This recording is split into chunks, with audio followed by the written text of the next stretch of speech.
आगे के एपिसोड सुनने के लिए हमारे टेलीग्राम चैनल से जुड़ें। वहां इस कहानी के सभी एपिसोड उपलब्ध हैं। हमारे विफल हुआ तो उन्होंने अपना गुस्सा मुझ पर निकाला। तुमने देखा कि उस दिन वे कितने घमंडी थे। उन्होंने तुम्हारा पूर्वी प्रांगण के प्रशिक्षक का भी सम्मान नहीं किया और मुझ पर हमला करने के लिए पूर्वी प्रांगण में घुस आए। और हाल ही में उन्होंने तलवार संप्रदाय पर अपनी नजरें गड़ा दी हैं और हमारे क्षेत्र पर आक्रमण करने के लिए वज्रगर्जन संप्रदाय को भेजा है। शुक्र है कि उन्हें खदेड़ दिया गया, लेकिन मैं गारंटी नहीं दे सकता कि वे मेरे तलवार संप्रदाय को फिर से परेशान करने के लिए लोगों को नहीं भेजेंगे। इसलिए मेरे पास आपसे हमारे तलवार संप्रदाय की देखरेख करने के लिए कहने के अलावा कोई विकल्प नहीं है। विराट ने उदास चेहरे के साथ कहा। विराट की बातें सुनने के बाद गुरु भूपति ने एक पल सोचा और आखिरकार विराट से कहा, भाई विराट, मुझे आपकी तलवार संप्रदाय के एक बुजुर्ग के रूप में सेवा करने में कोई समस्या नहीं है। हालांकि चूंकि पवनगढ़ अकादमी में मेरा एक दुर्जय दुश्मन भी है, इसलिए फिलहाल मेरी गतिविधियां मेरे पिछले कार्यों से बहुत ज्यादा अलग नहीं हो सकती। कहीं ऐसा ना हो कि वह दुश्मन कुछ गड़बड़ देखकर मुझ पर हमला कर दे। इसलिए मैं अनिश्चित काल तक दक्षिणी महाद्वीप में नहीं रह सकता। लेकिन अगर तलवार संप्रदाय को कोई परेशानी आती है तो मुझे बताइए और मैं आपके संप्रदाय के शक्तिशाली दुश्मन को खदेड़ने के लिए तुरंत हस्तक्षेप कर सकता हूँ। यह सुनकर विराट तुरंत अचंभित रह गया। उसने कभी सोचा भी नहीं था कि गुरु भूपति जैसे स्वर्गीय पूज्य क्षेत्र विशेषज्ञ का भी कोई ऐसा दुश्मन होगा जिससे वह डरता होगा। गुरु भूपति जैसे स्वर्गीय पूज्य क्षेत्र विशेषज्ञ को भी जिस दुश्मन का खौफ होगा वह अकल्पनीय था। बूढ़े भूपति, चिंता मत करो, हम तुम्हें तलवार संप्रदाय का अनुचर नियुक्त कर रहे हैं, गुलामी में नहीं खरीद रहे। हम तुम्हारी व्यक्तिगत आजादी पर कैसे प्रतिबंध लगा सकते हैं और तुम्हें अनिश्चित काल तक दक्षिणी महाद्वीप में रहने के लिए मजबूर कैसे कर सकते हैं। तुम्हें बस तब मदद करनी है जब तलवार संप्रदाय का सामना किसी अजय दुश्मन से हो, वरना तुम जहां चाहो जा सकते हो, किसे परवाह है। विराट ने मुस्कुराते हुए कहा। यह सुनकर गुरु भूपति को आखिरकार राहत मिली। अगर वह पवनगढ़ अकादमी को लंबे समय के लिए छोड़ देता तो उस व्यक्ति को अंततः कुछ गड़बड़ नजर आ जाती। अगर वे उसे निशाना बनाते तो वह न केवल विराट और तलवार संप्रदाय की रक्षा करने में विफल हो सकता था, बल्कि तलवार संप्रदाय को भी फंसा सकता था। हालांकि अगर वह कभी कभार ही हस्तक्षेप करता, बशर्ते वह अपना भेष बदलकर अपनी असली पहचान उजागर न करे और विराट के टेलीपोर्टेशन व्यू के कारण वह पवनगढ़ अकादमी और दक्षिणी महाद्वीप के बीच कभी भी यात्रा कर सकता था, तो कभी कभार हस्तक्षेप करने पर भी किसी को उस पर शक नहीं होता। इसके बाद गुरु भूपति ने दक्षिणी महाद्वीप के अन्य हिस्सों का दौरा किया और अंततः तलवार संप्रदाय और रक्त छाया गठबंधन के बीच की सीमा पर पहुंच गया। लाखों मील तक फैली हुई महाव्यूहों की दीवार को देखकर गुरु भूपति एक बार फिर अचंभित रह गया। तुम कितने खर्चीले हो, कितनी विशाल दीवार बनाने के लिए कितने संसाधन खर्च कर रहे हो। भाई विराट, तुम्हारे पास इतना पैसा है कि तुम उसे बर्बाद नहीं कर सकते। बस मुझे बता दो, मैं इसे खर्च करने में तुम्हारी मदद करूंगा। गुरु भूपति ने विराट से पीड़ा भरे भाव से कहा, भव्य विशाल दीवार को देखते हुए, इस विशाल दीवार के साथ महत्वपूर्ण चौकियों पर रखे गए विभिन्न अतुलनीय रूप से बहुमूल्य प्राकृतिक संसाधनों को देखते हुए, इस विशाल दीवार के निर्माण में कम से कम कई 100 मिलियन करोड़ों 7वीं श्रेणी के आत्मा रत्नों का उपयोग हुआ। स्वर्गीय पूज्य लेवल के साधक गुरु भूपति ने भी इतनी बड़ी मात्रा में संसाधन कभी नहीं देखे थे। अगर ये संसाधन उसमें निवेशित होते तो वह कम से कम 2 या 3 और लेवल को भेज सकता था। इन बहुमूल्य संसाधनों को इस तरह बर्बाद होते देखकर गुरु भूपति को बहुत दुख हुआ। विराट ने उसकी ओर देखा और कहा, तुम्हें कुछ नहीं पता। अगर हमने यह व्यूह दीवार नहीं बनाई होती तो मेरा तलवार संप्रदाय खतरे में पड़ जाता और हमें पता भी नहीं चलता कि यह कब नष्ट हो जाएगा। तुम उस रक्त देवता मंदिर को नष्ट करने में मेरी मदद करो और मैं इस व्यूह दीवार को तोड़कर तुम्हें ये सारे संसाधन बदले में दे दूंगा। विराट ने बोलते हुए रक्त देवता मंदिर की ओर इशारा किया। यह सुनकर गुरु भूपति ने अपना ध्यान उस दिशा पर केंद्रित किया जिस ओर विराट इशारा कर रहा था। यह देखते ही गुरु भूपति के हाव भाव तुरंत बदल गए। व्यूह दीवार से लगभग 20 लाख मील दूर एक बेहद खतरनाक आभा मंडरा रही थी और गुरु भूपति की ताकत के बावजूद उसे खतरे का एक बेहद गहरा एहसास हुआ। तुम्हारे दक्षिणी महाद्वीप में इतना भयानक अस्तित्व कब से मंडरा रहा है? गुरु भूपति ने गहरे सदमे में कहा। यह सचमुच अकल्पनीय था कि एक छोटे से दक्षिणी महाद्वीप में इतना भयानक शक्ति केंद्र मौजूद था। मुझे नहीं पता कि यह चीज दक्षिणी महाद्वीप में कब से मौजूद है, लेकिन हमारा तलवार संप्रदाय और रक्त छाया गठबंधन 10 साल से भी ज्यादा समय से लड़ रहे हैं। हालांकि यह चीज हमेशा इतनी शक्तिशाली नहीं थी, बस हाल के वर्षों में इसकी ताकत असाधारण रूप से तेजी से बढ़ी है। विराट ने कहा। बहुत पहले विराट ने जानकारी इकट्ठा करने के लिए रक्त देवता मंदिर के पास घुसपैठ करने के लिए एक कठपुतली क्लोन भेजा था। वर्षों से उसने उस कठपुतली क्लोन को वहीं रखा था। रक्त देवता मंदिर की गतिविधियों पर लगातार नजर रखता रहा। वर्षों के अवलोकन के बाद उसके कठपुतली क्लोन ने भी महसूस किया कि रक्त देवता मंदिर का आभा मंडल समय के साथ और भी शक्तिशाली होता गया है। हालांकि रक्त देवता मंदिर के तेजी से विकास की कीमत रक्त छाया गठबंधन के क्षेत्र के सभी जीवों के लिए एक बड़ी आपदा थी। वर्षों से रक्त देवता मंदिर में अनगिनत लोगों की बेरहमी से जिंदा बलि दी गई है। रक्त छाया गठबंधन के क्षेत्र में रहने वाले मनुष्य गठबंधन द्वारा पाले गए सुअरों की तरह है। हर नई पीढ़ी को बलि के लिए रक्त देवता मंदिर भेजा जाता है। क्योंकि हाल के वर्षों में इन बलिदानों की आवृत्ति और तीव्रता में नाटकीय रूप से वृद्धि हुई है, इसलिए रक्त छाया गठबंधन के क्षेत्र में मानव आबादी इस घटती दर के साथ तालमेल नहीं बिठा पा रही है। कुछ ही वर्षों में रक्त छाया गठबंधन के क्षेत्र में मानव आबादी में भारी कमी आई है और अब अधिकांश मानव बस्तियां लगभग वीरान हो चुकी हैं।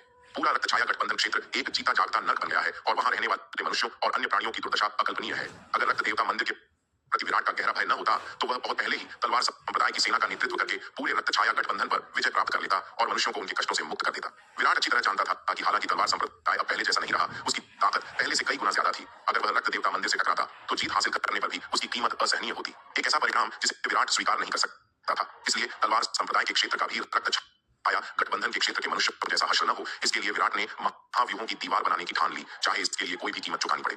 हालांकि विराट को थोड़ी राहत इस बात से मिली कि रक्त छाया गठबंधन के साथ एक दशक से भी ज्यादा समय तक चले युद्ध के बाद तलवार संप्रदाय ने रक्त छाया गठबंधन के 2/3 क्षेत्र पर कब्जा कर लिया था। कम से कम उस क्षेत्र के मनुष्यों को रक्त देवता मंदिर के कहर से बचा लिया था। विराट ने गुरु भूपति की ओर मुड़कर कहा, तुम्हारा क्या फैसला है? जब तक तुम रक्त देवता मंदिर में उस चीज से निपटते रहोगे, मैं विराट अपना वचन निभाऊंगा। पूरी व्यूह दीवार के सभी संसाधन तुम्हारे हैं। गुरु भूपति ने गंभीरता से अपना सिर हिलाया और कहा, मुझे यकीन नहीं है कि मैं उस चीज को हरा पाऊंगा। उस चीज से उसे बहुत बड़ा खतरा था। अगर वह जीत भी जाता तो उसकी कीमत बहुत ज्यादा होती, जिसे गुरु भूपति बर्दाश्त नहीं कर सकता था।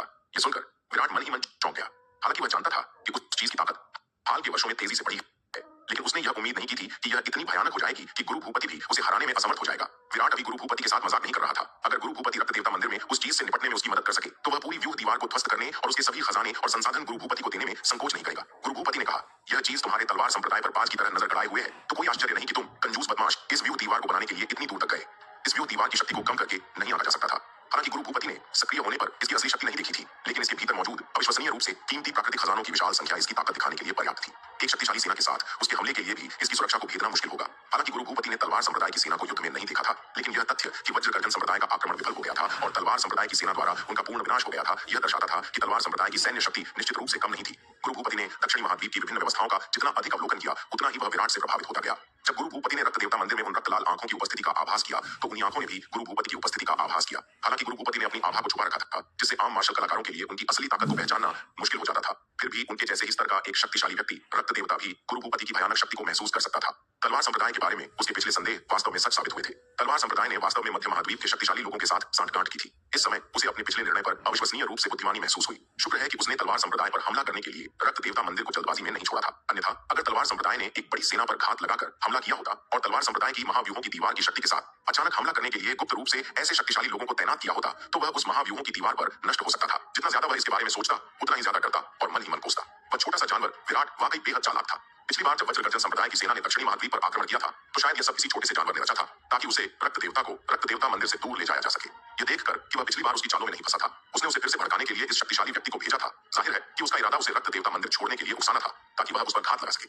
यह सोचना वाकई भयानक था। सौभाग्य से वह इतना समझदार था कि इस छोटे से जानवर की चाल में नहीं फंसा, वरना कौन जाने उसके लिए और कौन से भयानक जाल दाग रहे होंगे। अब से चाहे कुछ भी हो जाए, एक बार जब उसकी ताकत और भी बढ़ जाए, तो उसे रक्त देवता मंदिर नहीं छोड़ना चाहिए, वरना वह विराट के जाल में फंस जाएगा। जब उसकी शक्ति पूरी तरह से बहाल हो जाएगी, तो वह तलवार संप्रदाय का सफाया कर देगा और तलवार संप्रदाय तथा उस छोटे जानवर विराट को पिछले अपमान का 100 गुना बदला देगा। यह सोचना वाकई दयनीय था। एक बार एक शक्तिशाली पिशाच जो सितारों में घूमता था, अब इन छोटी चींटियों से खतरा था। यह उसके लिए असहनीय अपमान था। हालांकि अपमान कितना भी असहनीय क्यों न हो, इसे सहना ही था।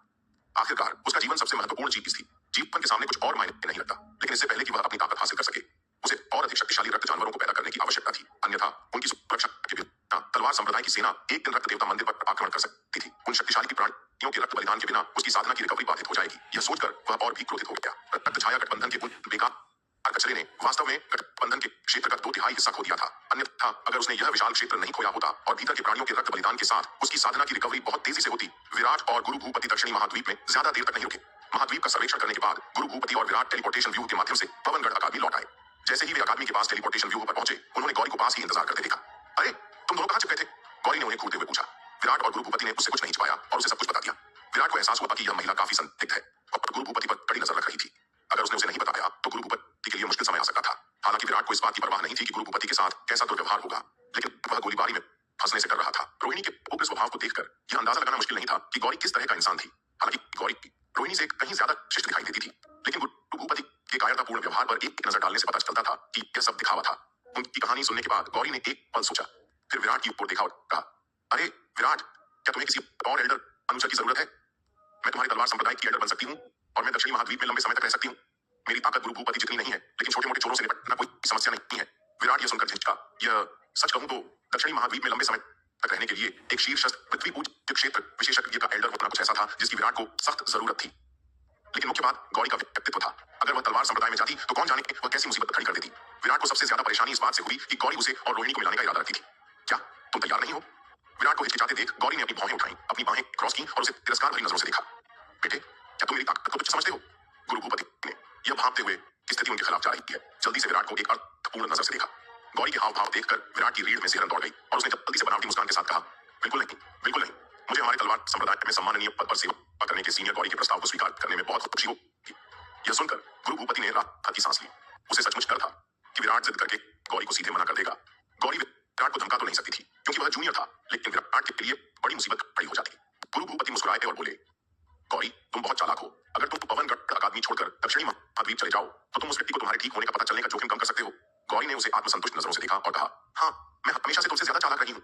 उनकी बातचीत सुनकर विराट खुद को रोक नहीं पाया और पूछा, गुरु भूपति, तुम जिस व्यक्ति की बात कर रहे हो वह आखिर है कौन? तुम दोनों उससे इतने डरे हुए क्यों हो? विराट के यह कहते ही कमरे का माहौल तुरंत भारी हो गया और गुरु भूपति और गौरी दोनों चुप हो गए। यह देखकर विराट को और भी जोर से लगा कि गुरु भूपति का दुश्मन असाधारण है। गुरु भूपति आखिरकार एक शक्तिशाली स्वर्गीय पूज्य क्षेत्र के विशेषज्ञ थे, फिर भी वह उस व्यक्ति से इतने सावधान थे। वह व्यक्ति कितना भयानक था। एक लंबी चुप्पी के बाद गुरु भूपति ने विराट से कहा, भाई विराट, ऐसा नहीं है कि हमें तुम पर भरोसा नहीं है, ये जानना तुम्हारे लिए अच्छा नहीं होगा। अगर एक दिन तुम काफी मजबूत हो गए तो हम तुम्हें ये बता सकते हैं, लेकिन अभी के लिए हमें माफ कर दो कि हम तुम्हें यह नहीं बता पाए। हम सचमुच नहीं चाहते कि तुम इतने बड़े तूफान में फंस जाओ। गुरु भूपति की बातें सुनकर विराट ने जिद नहीं की। हालांकि चूंकि गौरी तलवार संप्रदाय की एल्डर बनना चाहती थी, इसलिए विराट के पास उसे दक्षिणी महाद्वीप की एक और यात्रा पर ले जाने के अलावा कोई विकल्प नहीं था। लेकिन गौरी के साथ दक्षिणी महाद्वीप की यात्रा उतनी आसान नहीं थी जितनी गुरु भूपति के साथ थी। रोहिणी की मां का सामना करते हुए विराट पर भारी दबाव था। उसे लगातार इस बात का डर सता रहा था कि कहीं वह अनजाने में उन्हें नाराज न कर दे और मार न खा ले। विराट खुद को बहुत बदकिस्मत समझ रहा था। आखिरकार उसने ताकत में रोहिणी को पछाड़ दिया था, यह सोचकर कि उसे फिर कभी उसकी मार नहीं खानी पड़ेगी। लेकिन उसके अच्छे दिन ज्यादा दिन नहीं बीते थे कि उसका सामना रोहिणी के और भी ज्यादा शक्तिशाली रूप उसकी मां से हुआ, और वह अभी भी हिंसा के साये में जी रहा था। विराट ने वांशी शहर में गौरी के लिए एक आवास की व्यवस्था की और फिर टेलीपोर्टेशन के जरिए तुरंत पवनगढ़ अकादमी लौट आया। जैसे ही विराट पवनगढ़ अकादमी लौटा, उसका सामना गुरु गिरीश यादव से हुआ। यंग मास्टर विराट, मेरे गुरु आपसे हथियार शोधन घाटी में उपस्थित होने का अनुरोध करते हैं। गुरु गिरीश यादव ने विराट का अत्यंत सम्मानपूर्वक अभिवादन किया। विराट की आंखें चमक उठी। इसका मतलब था कि आचार्य केशव ने संभवतः पंखों वाले उड़ने वाले जादुई हथियार का निर्माण पूरा कर लिया था। इतनी देर तक यहाँ प्रतीक्षा करने के लिए धन्यवाद। चलिए, विराट ने अभिवादन का उत्तर दिया। नहीं नहीं यंग मास्टर विराट, आप बहुत दयालु हैं। मैं इतनी बड़ी कृपा का पात्र नहीं हूँ, गुरु गिरीश यादव ने जल्दी से उत्तर दिया। विराट अपने गुरु आचार्य केशव के बराबर था और उसके गुरु भी विराट के साथ बहुत शिष्टाचार से पेश आते थे। वह अनादर करने का साहस कैसे कर सकते थे? विराट ने और कोई बातचीत व्यर्थ नहीं जाने दी और दोनों पूर्वी प्रांगण से हथियार शोधन घाटी की ओर चल पड़े। घाटी में पहुंचने पर आचार्य केशव पहले से ही प्रवेश द्वार पर इंतजार कर रहे थे और विराट का स्वागत कर रहे थे। अच्छा भाई केशव, आपने मुझे यहाँ बुलाया है, क्या उड़ने वाला जादुई हथियार सफलतापूर्वक गढ़ा गया है? विराट ने चमकती आंखों से आचार्य केशव से पूछा। छोटी नीली चिड़िया नीलिमा के पंखों और अन्य कीमती प्राकृतिक सामग्रियों से बने उड़ने वाले जादुई हथियार के बारे में सोचकर विराट को उत्साह की लहर महसूस हुई। ऐसा उड़ने वाला जादुई हथियार अविश्वसनीय रूप से शक्तिशाली होना तय था। मैंने अपना मिशन पूरा कर लिया है। हालांकि गढ़ने में थोड़ा समय लगा, लेकिन उड़ने वाला जादुई हथियार आखिरकार सफलतापूर्वक बन गया। आचार्य केशव ने अपनी लंबी दाढ़ी पर हाथ फेरा और मुस्कुराते हुए कहा। बोलते हुए उसने अपनी हथेली खोली और उसके ऊपर हवा में दो नीले पंख जैसे जादुई हथियार प्रकट हुए। आचार्य केशव ने इन दोनों पंख जैसे जादुई हथियारों को पकड़कर विराट को सौंप दिया। विराट ने दोनों नीले पंख जैसे जादुई हथियार लिए, उनमें अपनी सच्ची ऊर्जा डाली और उनके भीतर प्रवाहित होती शक्तिशाली शक्ति को महसूस किया। वह बहुत खुश हुआ। ये दोनों जादुई हथियार उसकी कल्पना से भी ज्यादा शक्तिशाली थे और मध्यम श्रेणी के 7वें जादुई हथियार के शिखर तक पहुंच गए थे। ऐसा इसलिए था क्योंकि विराट जानबूझकर किसी उच्च श्रेणी के जादुई हथियार को परिष्कृत नहीं करना चाहता था। कहीं ऐसा न हो कि वह खुद उसे परिष्कृत न कर पाए। इसलिए उसने आचार्य केशव को जो पंख दिया, वह छोटी नीली चिड़िया की पहली वंश प्रगति से सिर्फ एक पंख का टुकड़ा था। अगर छोटी नीली चिड़िया की दूसरी वंश प्रगति से गिरा पंख इस उड़ने वाले जादुई हथियार को परिष्कृत करने के लिए इस्तेमाल किया जाता, तो शायद इसका दर्जा उच्च श्रेणी के 7वें दर्जे तक पहुंच सकता था। बेशक विराट बहुत उच्च श्रेणी के जादुई हथियार को परिष्कृत नहीं करना चाहता था, और दूसरी ओर छोटी नीली चिड़िया उसे अपनी दूसरी वंश प्रगति से गिरा पंख देने को तैयार नहीं थी, क्योंकि छोटी नीली चिड़िया को डर था कि अगर उसने उसे एक साथ बहुत ज्यादा दे दिया तो विराट उसके पंख बेच देगा। दूसरे मामलों में उसे विराट पर बहुत भरोसा था, लेकिन इस मामले में उसे उस पर बिल्कुल भरोसा नहीं था। विराट के साथ इतना समय बिताने के बाद वह अच्छी तरह जानती थी कि विराट कितना लालची है। क्योंकि विराट को उस समय इतनी उच्च गुणवत्ता वाली सामग्री की जरूरत नहीं थी, इसलिए वह छोटी नीली चिड़िया से बहस करने में बहुत आलसी था। जब उसकी साधना का स्तर और बेहतर हुआ तो स्वाभाविक रूप से उसने छोटी नीली चिड़िया द्वारा अपनी दूसरी वंश प्रगति के दौरान गिराए गए पंखों को निकालने का कोई रास्ता ढूंढना चाहा। यह छोटी नीली चिड़िया जिद्दी थी। वंश प्रगति के दौरान गिराए गए पंख वैसे भी उसके लिए बेकार थे, इसलिए उन्हें पैसे के लिए बेचना ज्यादा बेहतर होता, लेकिन छोटी नीली चिड़िया ने बिल्कुल मना कर दिया। उसे मनाने में असमर्थ विराट को छोटी नीली चिड़िया के पंख बेचने का विचार छोड़ना पड़ा। विराट को 2 पंखों वाले उड़ते जादुई खजाने सौंपने के बाद आचार्य केशव ने एक स्टोरेज रिंग निकाली और उसे देते हुए कहा, भाई विराट, ये जादुई खजाने को परिष्कृत करने से बची हुई सामग्री है। विराट ने शुरुआत में जो सामग्री दी थी वह 20 या 37वीं स्तर के जादुई खजानों को परिष्कृत करने के लिए पर्याप्त थी, लेकिन विराट ने उसे केवल 2 पंखों वाले उड़ने वाले जादुई खजानों को परिष्कृत करने की अनुमति दी, जिससे बड़ी मात्रा में दुर्लभ और कीमती सामग्री अप्रयुक्त रह गई। भाई विराट, क्या मैं आपके साथ एक सौदा कर सकता हूँ? आचार्य केशव ने स्टोरेज रिंग विराट को देते हुए संकोच से पूछा। विराट तुरंत हंसा। भाई बस कह दो कि तुम्हें क्या चाहिए, हम लगभग परिवार हैं, ऐसी औपचारिकताओं की कोई जरूरत नहीं है। चूंकि भाई विराट इतने सीधे हैं, इसलिए मैं औपचारिकता नहीं निभाऊंगा, आचार्य केशव ने उदारता से कहा। भाई विराट ने मुझे जो सामग्री दी थी उसका मैंने केवल एक छोटा सा हिस्सा ही इस्तेमाल किया है और मेरे पास अभी भी काफी नील शिखी पंख बचे हैं। मैं ये बचे हुए नील शिखी पंख आपसे खरीदना चाहूंगा। नील शिखी पंख अविश्वसनीय रूप से दुर्लभ है, एक ऐसा खजाना जो मिलना मुश्किल है और इनके कई उपयोग हैं। विराट से उनके करीबी रिश्ते के कारण ही आचार्य केशव ने उन्हें मांगने की हिम्मत की। विराट के कुछ बोलने से पहले ही अनंत परम मीनार में बैठी छोटी नीली चिड़िया घबराकर उछल पड़ी। वह बूढ़ा बेशर्म है, उसने इतनी बेतुकी मांग करने की हिम्मत कैसे की? विराट, मैं तुम्हें चेतावनी दे रही हूँ, इसे मानने की हिम्मत मत करना, वरना मैं तुम्हें इसकी कीमत चुका दूंगी। छोटी नीली चिड़िया ने अनंत परम मीनार के अंदर से विराट से गुस्से से कहा। वह अनंत परम मीनार की दूसरी मंजिल पर साधना कर रही थी, लेकिन विराट ने वादा किया था कि जब वह उसके पंखों से बने उड़ने वाले जादुई हथियार को लेने आचार्य केशव के पास जाएगा तो उसे पहले ही बता देगा। इसलिए वह विराट पर कड़ी नजर रखने के लिए जल्दी से अनंत परम मीनार की पहली मंजिल पर लौट आई, कहीं वह उसके पंख न बेच दे। अब उसका डर सच होने वाला था। वह बेशर्म बूढ़ा सचमुच विराट से उसके पंख खरीदना चाहता था। अगर यह बात सच न होती कि वह इस समय बूढ़े आदमी का कोई मुकाबला नहीं कर सकती, तो वह अनंत परम मीनार से उड़कर बाहर आ जाती और उसे अच्छी तरह पीट देती। छोटी नीली चिड़िया की बातें सुनकर विराट ने मन ही मन जवाब दिया। तुम घबरा क्यों रही हो? मैंने तो कभी नहीं कहा था कि मैं उससे तुम्हारे पंख बेचूंगा। ये तो बस कुछ पंख हैं, तुम इतने घबरा क्यों रहे हो? और क्या तुम्हें लगता है कि मैं ऐसा इंसान हूं जो अपनी बात से मुकर जाता है? क्या मतलब है तुम्हारा? बस कुछ पंख, तुम्हें कुछ नहीं पता। विराट की बातें सुनकर छोटी नीली चिड़िया नीलिमा गुस्से से बोली। खैर, मैं तुम्हें अपने पंख किसी और को नहीं बेचने दूंगी। ठीक है, मैं इन्हें नहीं बेचूंगा। ठीक है, विराट ने बेबसी से सोचा। यह छोटी नीली चिड़िया वाकई बहुत शोर मचाती है। इतनी छोटी सी बात भी इतने तनावपूर्ण और गंभीर रवैये के लायक है।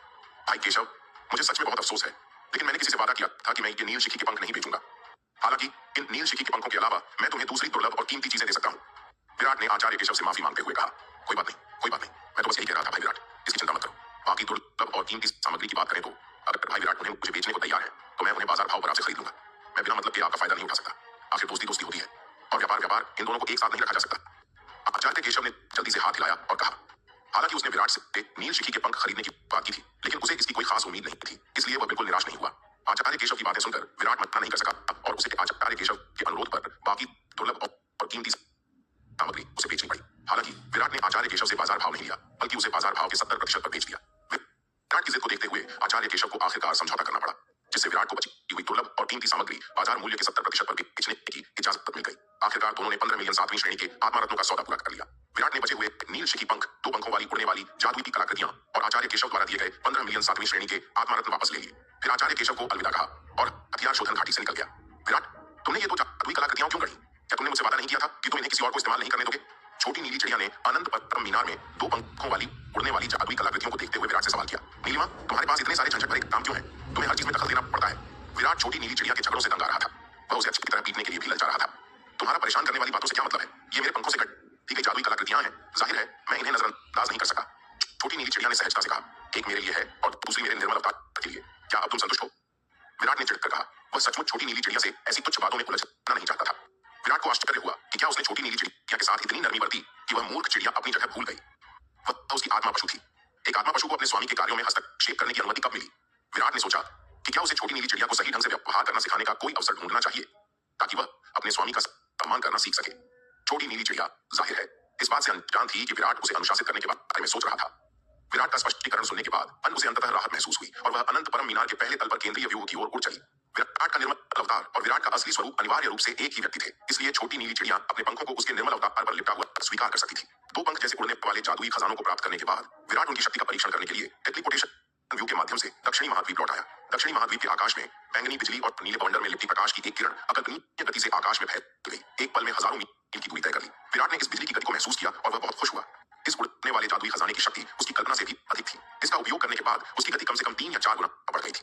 इसके अलावा यह सब तब हुआ जब उसने इस उड़ने वाले जादुई हथियार को थोड़ा ही परिष्कृत किया था और इसकी शक्ति का केवल 10% से भी कम ही इस्तेमाल किया था। फिर भी इसमें इतनी जबरदस्त ताकत थी। अगर वह इस उड़ने वाले जादुई हथियार की शक्ति को पूरी तरह से उजागर कर पाता तो उसकी उड़ान की गति अकल्पनीय स्तर तक पहुंच जाती। विराट का आकार अचानक आकाश में मंडरा गया। उसे नीले पंख हवा और वज्र की शक्ति के साथ घूम रहे थे। विराट ने अपनी हथेली खोली और उसकी पीठ पर लगे नीले पंख तेजी से सिकुड़ गए। अंततः हथेली के आकार के हो गए और उसके हाथ के ऊपर मंडरा रहे थे। विराट ने अपनी हथेली के ऊपर मंडराते हुए नीले पंखों वाले जादुई हथियार को देखा, जो हवा और वज्र की शक्ति के साथ घूम रहा था। चूंकि इस जादुई हथियार के शोधन के दौरान बड़ी संख्या में बहुमूल्य वायु और वज्र गुण वाले प्राकृतिक खजाने जोड़े गए थे, इसलिए इस्तेमाल करने पर यह बड़ी मात्रा में वायु और वज्र शक्ति जुटा सकता था, जिससे इसकी गति बहुत बढ़ जाती थी। इसलिए विराट ने इस नीले पंखों वाले जादुई हथियार का नाम पवन वज्र पंख रखा। विराट ने बैंगनी इंद्रधनुषी बिजली पलायन और पवन स्क्रॉल तकनीक दोनों में छठे स्तर तक पहुंचने के बाद अपनी गति को पहले से ही बेहद तेज कर लिया था। पवन वज्र पंखों की सहायता से उसकी गति अविश्वसनीय रूप से तेज हो गई। अब अगर वह पवन वज्र पंखों को पूरी तरह से सक्रिय कर लेता तो उसकी गति अधिकांश मानव पूज्य क्षेत्र के मार्शल कलाकारों से भी तेज हो जाती। भविष्य में अगर उसका सामना किसी पूज्य क्षेत्र के मार्शल कलाकार से होता तो भले ही वह उन्हें हरा न पाता, कम से कम उसके बच निकलने की संभावना ज्यादा होती। जब विराट पवन वज्र पंखों के प्रभावों का परीक्षण कर रहा था, गौरी आकाश के एक बहुत दूर कोने से चुपके से यह दृश्य देख रही थी। जब उसने आकाश में अकल्पनीय गति से प्रकाश की उस रेखा को देखा तो गौरी को एक झटका सा लगा। यह बालक सचमुच एक विचित्र प्राणी है। केवल मध्य चरण की दिव्य गहन क्षेत्र साधना के साथ उसके पास वास्तव में इतनी भयानक गति है। उसकी गति के आगे ज्यादातर मानव पूज्य क्षेत्र के मार्शल कलाकार भी उसका मुकाबला नहीं कर सकते थे। हालांकि विराट एक मध्यम श्रेणी के 7वें दर्जे के जादुई हथियार का इस्तेमाल कर रहा था। फिर भी यह आश्चर्यजनक था, क्योंकि एक सामान्य दिव्य गहन क्षेत्र का मार्शल कलाकार जिसके पास मध्यम श्रेणी का 7वां दर्जे का जादुई हथियार हो, उसे सक्रिय नहीं कर पाता। गौरी जितना ज्यादा विराट को समझती उतनी ही ज्यादा उसकी प्रशंसा करती। ऐसा लगता था कि उसका भावी दामाद वाकई अद्भुत था। हजारों सालों में पवनगढ़ राजवंश के सबसे महान प्रतिभाशाली व्यक्ति की भी उसकी साधना के वर्तमान स्तर पर विराट से तुलना नहीं की जा सकती थी। अगर विराट सुचारू रूप से विकसित हो जाए तो उसकी उपलब्धियां उस व्यक्ति से कहीं ज्यादा होंगी। विराट जानता था कि गौरी चुपके से उसके पवन वज्र पंखों की शक्ति के परीक्षण को देख रही थी, लेकिन यह जानते हुए भी कि वह देख रही है, वह कुछ नहीं कर सकता था। क्या वह जाकर उसे भगाने की हिम्मत कर सकता था? कम से कम अभी तक तो विराट में उस तरह का साहस नहीं था। पवन वज्र पंखों की शक्ति का परीक्षण करने के बाद विराट ने पवनगढ़ शाही शहर में डार्क नाइट कैंप की गतिविधियों की स्थापना शुरू की। वह पवनगढ़ अकादमी से निकलकर शहर के अन्य हिस्सों का पता लगाने और डार्क नाइट कैंप के अड्डे की तलाश में निकल पड़ा। डार्क नाइट कैंप के खुफिया नेटवर्क को पवनगढ़ शाही शहर में स्थापित करने के लिए अत्यधिक सावधानी की आवश्यकता थी, क्योंकि शहर शक्तिशाली लोगों का एक समूह था और एक भी चूक एक बड़े झटके का कारण बन सकती थी। हालांकि विराट को आश्चर्य हुआ जब पवनगढ़ अकादमी छोड़ने के कुछ ही समय बाद उसकी हत्या कर दी गई। हत्यारा वही काले वस्त्रधारी व्यक्ति था जिसने आधे महीने से भी ज्यादा समय पहले जयगढ़ नगर में राणा परिवार से युवराज राणा को बचाया था। एक भीषण युद्ध के बाद विराट ने अंततः अस्थायी रूप से पीछे हटने का फैसला किया। हालांकि वास्तविक युद्ध शक्ति के संदर्भ में विराट उस काले वस्त्रधारी व्यक्ति से ज्यादा कमजोर नहीं था और केवल रक्षा के संदर्भ में वह बिल्कुल भी भयभीत नहीं था। हालांकि काले वस्त्र वाला वह व्यक्ति मानव पूज्य क्षेत्र के मध्य चरण का मार्शल कलाकार था। उसकी आक्रमण शक्ति रोहिणी की तुलना में कहीं कमजोर थी। अगर विराट स्थिर खड़ा रहता और उसे पूरी ताकत से हमला करने देता तब भी वह उसकी शारीरिक सुरक्षा को भेद नहीं पाता। हालांकि अपनी शक्ति का ज्यादा प्रदर्शन नहीं करना चाहता था, इसलिए उसने अस्थायी रूप से पीछे हटने का फैसला किया। अगर यह सचमुच जीवन मरण का संघर्ष होता तो इस काले वस्त्र वाले व्यक्ति को मारने के लिए विराट को बस थोड़ी और मेहनत करनी पड़ती। यह कोई खास मुश्किल काम नहीं होता। श्री वैद्य ने विराट को पीछे हटते हुए देखा। उसका दिल भी गहरे सदमे से भर गया। क्या यह आदमी वाकई एक दिव्य गहन क्षेत्र के मध्य चरण का मार्शल कलाकार मात्र था?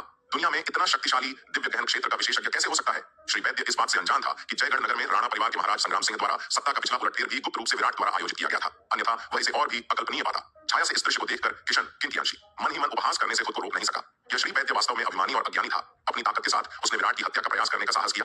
वह अपनी सीमाओं को भी नहीं जानता था। उस समय 7 आंतरिक शिष्यों और बॉस दलेर के डाकू गिरोह के साथ भी इतने सारे विशेषज्ञ मिलकर वे विराट को हरा नहीं सके और इसके बजाय इस अविश्वसनीय रूप से चालाक व्यक्ति के सामने हार गए। श्री वैद्य के लिए, जो केवल मानव पूज्य क्षेत्र के मध्य चरण का एक बेकार व्यक्ति था, यह सोचना पूरी तरह से भ्रम था कि वह इतना कठिन कार्य पूरा कर सकता है, वरना श्री वैद्य आज जिंदा नहीं बचता। विराट पर अपनी नाकाम हत्या के बाद श्री वैद्य के पास किशन और बाकियों के साथ लौटकर 5वें राजकुमार को खबर देने के अलावा कोई चारा नहीं था। महाराज, वह कमीना विराट वाकई बहुत ताकतवर है। मैं अकेला उसे नहीं मार सकता था, लेकिन अगर किशन चुपचाप खड़ा होकर न देखता तो हम दोनों मिलकर उसे मार सकते थे। अपने मिशन में नाकाम होने के बाद श्री वैद्य ने पहले ही उस खलनायक किशन पर आरोप लगा दिया।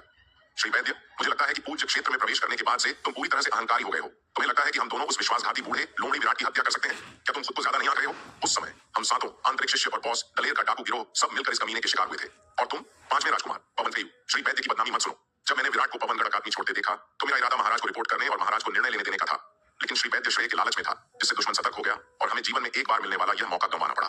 किशन इसी पल का इंतजार कर रहा था और श्री वैद्य को कामयाब नहीं होने देना चाहता था। श्री वैद्य द्वारा पहले आरोप लगाने के बाद किशन ने तुरंत अपना बचाव किया। तुम? किशन की बातें सुनकर श्री वैद्य हैरान और क्रोधित दोनों हो गया। वह एकदम स्तब्ध रह गया।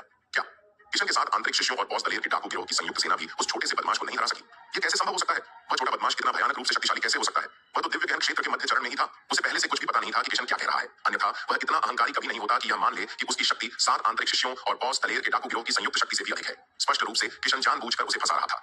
5वें राजकुमार, मुझे पहले से इसकी जानकारी नहीं थी। किशन ने मुझे इसके बारे में कभी नहीं बताया। यह स्पष्ट है कि किशन के दुर्भावनापूर्ण इरादे हैं। कृपया पूरी जांच करें महाराज। श्री वैद्य ने तुरंत विरोध किया। ठीक है, बहस बंद करो। तुम दोनों अब जा सकते हो। विराट की गतिविधियों पर नजर रखना। अगर तुम्हें फिर से कुछ असामान्य मिले तो अकेले कोई कार्रवाई मत करना। पवन फेयू ने भौहें चढ़ाई और हाथ हिलाया जब उसने देखा कि दोनों लगातार बहस कर रहे थे। उसने पूरे मामले के लिए अपने दोनों अधीनस्थों को दोषी नहीं ठहराया। न तो किशन और न ही श्री वैद्य मूर्ख थे। उन्होंने अतीत में उसके लिए बहुत कुछ किया था और वे उसके 2 सबसे योग्य सहायक माने जाते थे। वे दोनों विराट के हाथों पराजित हुए। इसका कारण यह नहीं था कि वे विचारहीन थे। इससे पता चलता है कि विराट वास्तव में एक बहुत ही कठिन प्रतिद्वंद्वी था। आखिरकार जब महाराज युद्धवीर ने वज्रगर्जन संप्रदाय का नेतृत्व करते हुए तलवार संप्रदाय पर हमला किया था, तब भी विराट और तलवार संप्रदाय की सेना ने उनकी पूरी सेना का सफाया कर दिया था। इसके अलावा जब विराट की पृष्ठभूमि की जांच के लिए भेजे गए लोगों ने उसे रिपोर्ट दी तो उसे एहसास हुआ कि विराट की बुद्धिमत्ता असाधारण थी। केवल बुद्धिमत्ता के मामले में यह आदमी वास्तव में एक भयानक व्यक्ति था। विराट के साथ कई मुठभेड़ों और गुप्त जांचों के बाद पवन फेयू ने अपना मन कुछ हद तक बदल लिया था। वह सोच रहा था कि क्या वह विराट को अपने शिविर में भर्ती कर सकता है और उसे अपने अधीन कर सकता है। विराट जैसे साधन संपन्न व्यक्ति की सहायता सिंहासन के संघर्ष में एक महत्वपूर्ण साधन होगी। श्री वैद्य से पीछा छुड़ाने के बाद विराट पवनगढ़ अकादमी लौट आया और पवनगढ़ शाही शहर की जांच करने की अपनी मूल योजना को त्याग दिया।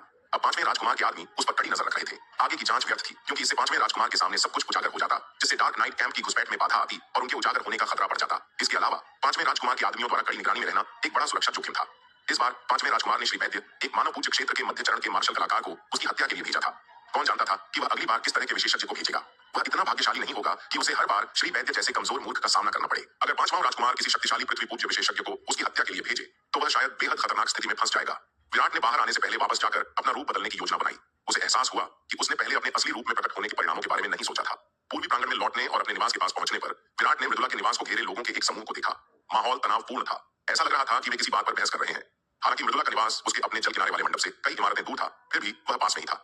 टकराव करने वाले समूह में विराट के कई परिचित चेहरे थे। मृदुला का आक्रामक रूप से सामना करने वाले समूह का नेतृत्व एक मोटा आदमी कर रहा था, और कोई नहीं बल्कि वही मोटा आदमी था जो ताबीज व्यूह रचना कक्षा के दौरान मृदुला के सामने बैठा था। मोटे आदमी के बगल में 2 अन्य व्यक्ति थे जो स्पष्ट रूप से अपने समूह में महत्वपूर्ण व्यक्ति थे। एक हट्टा कट्टा आदमी, आकार में मोटे आदमी के बराबर, और दूसरा गोरी चमड़ी वाला युवक। हट्टा कट्टा आदमी और गोरा युवक दोनों ही पूज्य क्षेत्र के मार्शल कलाकार थे और उनके पहनावे से पता चलता था कि वे स्पष्ट रूप से पवनगढ़ अकादमी के आंतरिक शिष्य थे। मृदुला की तरफ राजवीर सिंह, भानुमति, पालक, आदित्य राणा और पूर्वी प्रांगण के अन्य शिष्य खड़े थे जो उस मोटे आदमी के आदमियों का सामना कर रहे थे।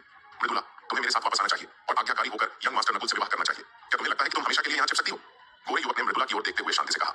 यह सुनकर मृदुला ने अपने लाल होंठ काटे और जमीन की ओर घूरने लगी। उसकी साफ आंखें आंसुओं से भीगी हुई थी, लेकिन उसने जिद करके उन्हें रोक लिया। चुप और विद्रोही बनी रही। चुपचाप गोरे युवक का विरोध करती रही। अरे, तुम सच में नासमझ हो रही हो। मृदुला को साफ तौर पर यह मोटा लड़का पसंद नहीं है। तुम उसे उससे शादी करने के लिए कैसे मजबूर कर सकते हो? तुम उसे इतना पसंद करती हो, एक कमजोर औरत को मजबूर करने के बजाय तुम खुद उससे शादी क्यों नहीं कर लेती? शर्म नहीं आती तुम्हें? राजवीर सिंह अब खुद को रोक नहीं पाई और उसका चेहरा सर्द हो गया। हालांकि उसे एक बार डर था कि मृदुला पूर्वी प्रांगण की शिष्या बन जाएगी और विराट के लिए उसे प्रतिस्पर्धा करेगी, लेकिन बात एक एक करके ही बनती थी।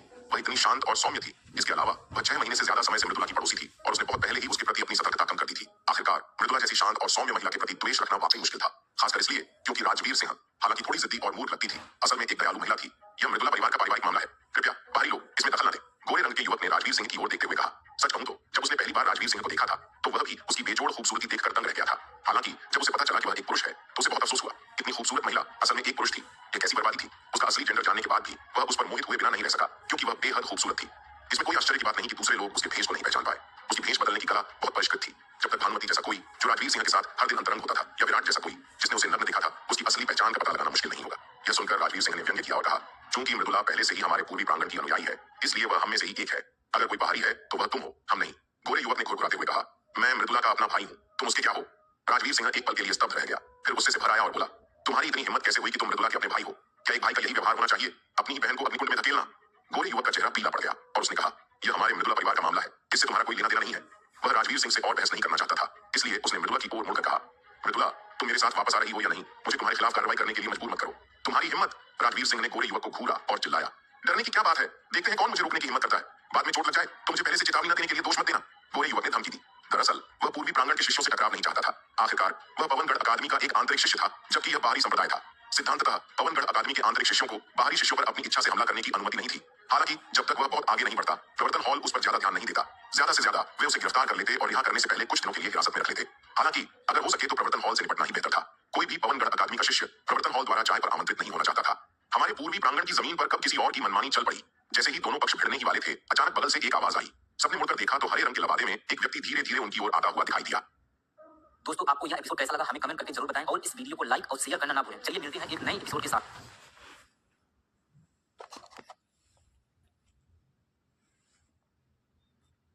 इसे राजवीर सिंह को विराट के चरित्र की बेहतर समझ मिली, जिससे धीरे धीरे उसे अपने भीतर के उथल पुथल को सुलझाने में मदद मिली। वरना राजवीर सिंह की दृढ़ इच्छा शक्ति के बावजूद वह इतनी जल्दी इस आघात से उबर नहीं पाती।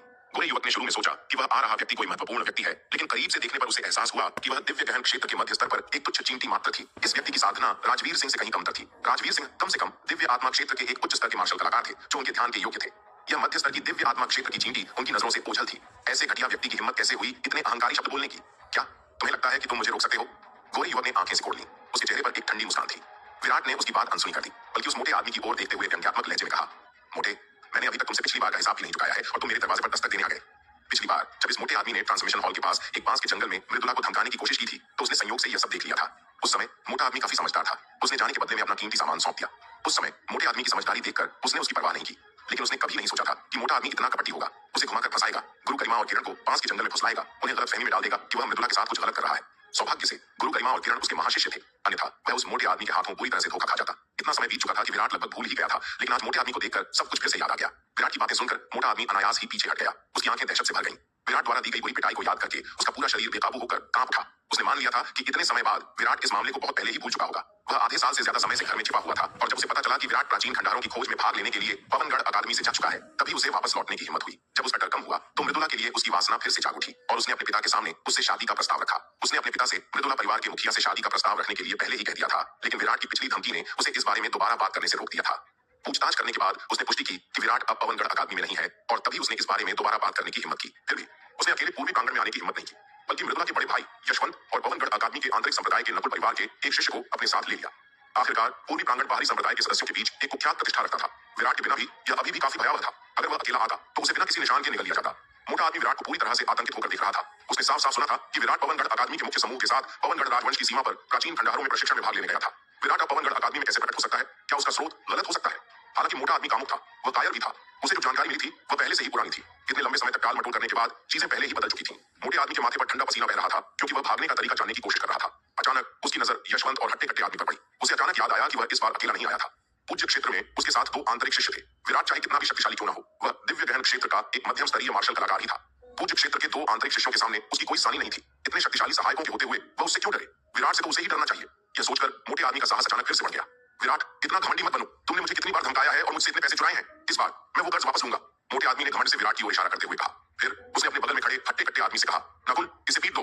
हाँ युवा गुरु, हट्टे कट्टे आदमी ने मुठ्ठियाओं भींचते हुए विराट की ओर चलते हुए जवाब दिया। हालांकि वह पवनगढ़ अकादमी का एक आंतरिक शिष्य था, लेकिन नकुल परिवार में वह केवल एक सहायक शिष्य था, और उसका दर्जा मोटे आदमी नकुल जोंग से कहीं कमतर था। आखिरकार नकुल जोंग नकुल परिवार के मुखिया नकुल जय का इकलौता बेटा था, और आमतौर पर पूरा नकुल परिवार उसे लाड प्यार करता था, और लगभग उसकी हर मांग पूरी होती थी। इसलिए हालांकि नकुल गान पवनगढ़ अकादमी का एक आंतरिक शिष्य बन गया था, फिर भी उसे नकुल जोंग की आज्ञा माननी पड़ी।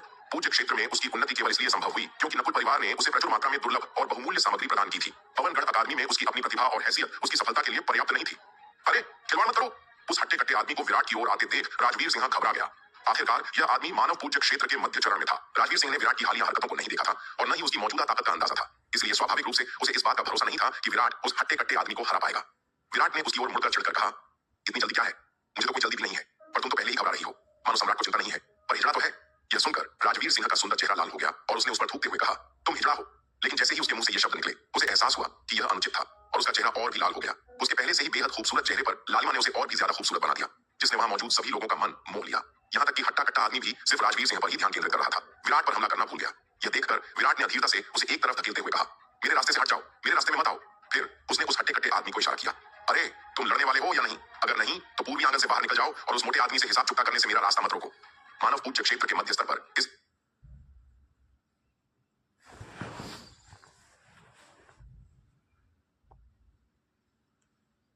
कट्टे आदमी का सामना करते हुए विराट ने पीछे हटने का कोई संकेत नहीं दिखाया, बल्कि उसकी आंखों में लड़ने का जोश चमक रहा था। दिव्य गहन क्षेत्र के मध्य स्तर तक पहुंचने के बाद से उसने वास्तव में कोई अनियंत्रित लड़ाई नहीं लड़ी थी। पवनगढ़ अकादमी के बाहर काले वस्त्रधारी आदमी के साथ उसकी लड़ाई बहुत सारी चिंताओं के कारण संतोषजनक नहीं रही थी। यह देखकर कि इस दिव्य गहन क्षेत्र की चींटी ने उसे इस तरह उकसाने की हिम्मत की, नकुलगान तुरंत क्रोधित हो गया और विराट पर वार करने के लिए अपनी मुट्ठी घुमाई। रुको! जैसे ही उसका मुक्का विराट पर पड़ने वाला था, विराट ने अचानक उसे रोकने के लिए अपना हाथ उठा दिया। क्या डर गए? अगर डर गए हो तो जल्दी करो और दया की भीख मांगो। अगर तुम मेरी कृपा पा सको तो शायद मुझे तुम पर दया आ जाए और मैं तुम्हें जाने दूं। यह देखकर मोटे आदमी ने सोचा कि विराट को आखिरकार डर लगने लगा है और उसने उपहास किया। मोटे आदमी ने गर्व से अपना मोटा पेट फुलाया, अपने हाथ पीठ के पीछे कर लिए और चारों ओर सबको, खासकर मृदुला को तिरस्कार से देखा। आत्मसंतुष्ट लग रहा था। डर गए? विराट यह सुनकर हंसे बिना नहीं रह सका। मोटे, तुम कुछ ज्यादा ही घमंडी तो नहीं हो रहे? मुझे बस यही चिंता है कि अगर मैंने इस जगह को नुकसान पहुंचाया तो तुम्हारे पास भरपाई के लिए पैसे नहीं होंगे और फिर तुम्हारे परिवारों को फिरौती देनी पड़ेगी। फिर उसने उस हट्टे कट्टे आदमी से कहा, क्या तुम ट्रेनिंग ग्राउंड में मुझसे लड़ने की हिम्मत करोगे? इस हट्टे कट्टे आदमी से यहाँ लड़ना बहुत मुश्किल होगा। अगर इमारतें क्षतिग्रस्त हो गई तो उनकी मरम्मत में समय लगेगा, जो बहुत बड़ी परेशानी होगी। डरने की क्या बात है? क्या तुम्हें लगता है कि मैं तुम्हारी जैसी चींटी से डरूंगा? बस पिटने का इंतजार करो। नकुलगान ने जोर से मुट्ठियां टकराई, जिससे धातु की खनक और चिंगारियां निकली। यह देखकर विराट खुद को उस हट्टे कट्टे आदमी पर एक नजर डालने से नहीं रोक सका। यह आदमी बहुत अच्छा था, उसकी मुट्ठियां वाकई अच्छी तरह से प्रशिक्षित थीं। विराट लड़ाई के लिए और भी उत्सुक हो गया और पूर्वी आंगन में ट्रेनिंग ग्राउंड की ओर चल पड़ा। हालांकि पूर्वी प्रांगण मार्शल आर्ट्स अखाड़ा पवनगढ़ अकादमी के सार्वजनिक अखाड़े जैसा नहीं था, फिर भी यह पृथ्वी पूज्य के नीचे के युद्धों को संभालने में पूरी तरह सक्षम था। अखाड़े में पहुंचते ही विराट और नकुलगान एक के बाद एक उस पर चढ़ गए, जबकि बाकी लोग इस रोमांचक मुकाबले का बेसब्री से इंतजार कर रहे थे। उनमें से सबसे ज्यादा उत्साहित मोटा आदमी नकुलझोंक था। विराट उसे इतने लंबे समय से परेशान कर रहा था और अब वह आखिरकार उसे पिटते हुए देख सकता था। उसकी उत्तेजना से उसका पूरा मोटा शरीर बेकाबू होकर कांप उठा। वे विराट और नकुलगान के अखाड़े के मंच पर कदम रखते ही उन्होंने बिना कोई शब्द गंवाए तुरंत लड़ाई शुरू कर दी। नकुलगान ने विराट पर एक मुक्का मारा, जिसने बचने की कोशिश नहीं की, बल्कि अपने ही मुक्के से उसका जवाब दिया। झड़प! उनकी मुट्ठियों के बीच टक्कर के बिंदु से एक बहरा कर देने वाली गर्जना हुई। यह टक्कर धातु से धातु टकराने जैसी थी, जिससे अनगिनत चिंगारियां उड़ी। दोनों व्यक्ति टक्कर के बल से सैकड़ों फीट पीछे की ओर उड़ गए। हालांकि उनके पीछे हटने की दूरी को देखते हुए विराट और भी पीछे हट गया, जिससे स्पष्ट रूप से संकेत मिलता है कि आक्रमण शक्ति के मामले में विराट नकुलगान से थोड़ा कमतर था। नकुलगान के मुक्के की ताकत और उसकी मुट्ठियों की कठोरता को महसूस करते हुए विराट अपनी आंखों में स्वीकृति का भाव प्रकट किए बिना नहीं रह सका। पवनगढ़ अकादमी में प्रवेश के बाद से विराट ने कई मार्शल आर्ट प्रतिभाओं का सामना किया था, लेकिन बहुत कम लोगों में इतनी दुर्जेय शारीरिक शक्ति थी। यह हट्टा कट्टा आदमी उसे पहला ऐसा व्यक्ति मिला था जिसकी शारीरिक शक्ति उसकी अपनी शक्ति के बराबर भी नहीं थी। केवल एक बार की बातचीत के बाद नकुलगान पूरी तरह से चौंक गया। उसकी आंखों में विराट को देखते ही स्पष्ट आश्चर्य प्रकट हो गया। स्वर्ण जटित मुट्ठी के तीसरे स्तर में महारत हासिल करने के बाद से उसकी मुट्ठियों की शक्ति किसी मध्यम श्रेणी के 7वें दर्जे के जादुई हथियार के बराबर हो गई थी। किसी ने भी उसके मुक्के को नंगे हाथों झेलने की हिम्मत नहीं की थी। विराट पहले थे। उस मुक्के से वह साफ तौर पर महसूस कर सकता था कि हालांकि विराट की आक्रमण शक्ति उसकी तुलना में थोड़ी कमजोर थी, विराट की मुक्का ज्यादा सख्त थी। उसकी मुक्का सिर्फ एक मध्यम श्रेणी के 7वीं श्रेणी के जादुई हथियार के स्तर तक ही विकसित थी, लेकिन उसे यकीन था कि विराट की मुक्का किसी भी तरह से मध्यम श्रेणी के 7वीं श्रेणी के जादुई हथियार से कमजोर नहीं थी। अरे नकुलगान, उसे मारो! तुम वहां क्यों खड़े हो? जब मोटे आदमी ने उस हट्टे कट्टे आदमी को मंच पर बेसुध खड़ा देखा तो वह घबरा गया। वह विराट की पिटाई का इंतजार कर रहा था, तो उसे वहां बेवकूफ की तरह खड़े रहने की क्या जरूरत थी? मोटे आदमी की पुकार सुनकर नकुलगान ने तुरंत खुद को संभाला, दहाड़ा और विराट पर फिर से झपटा।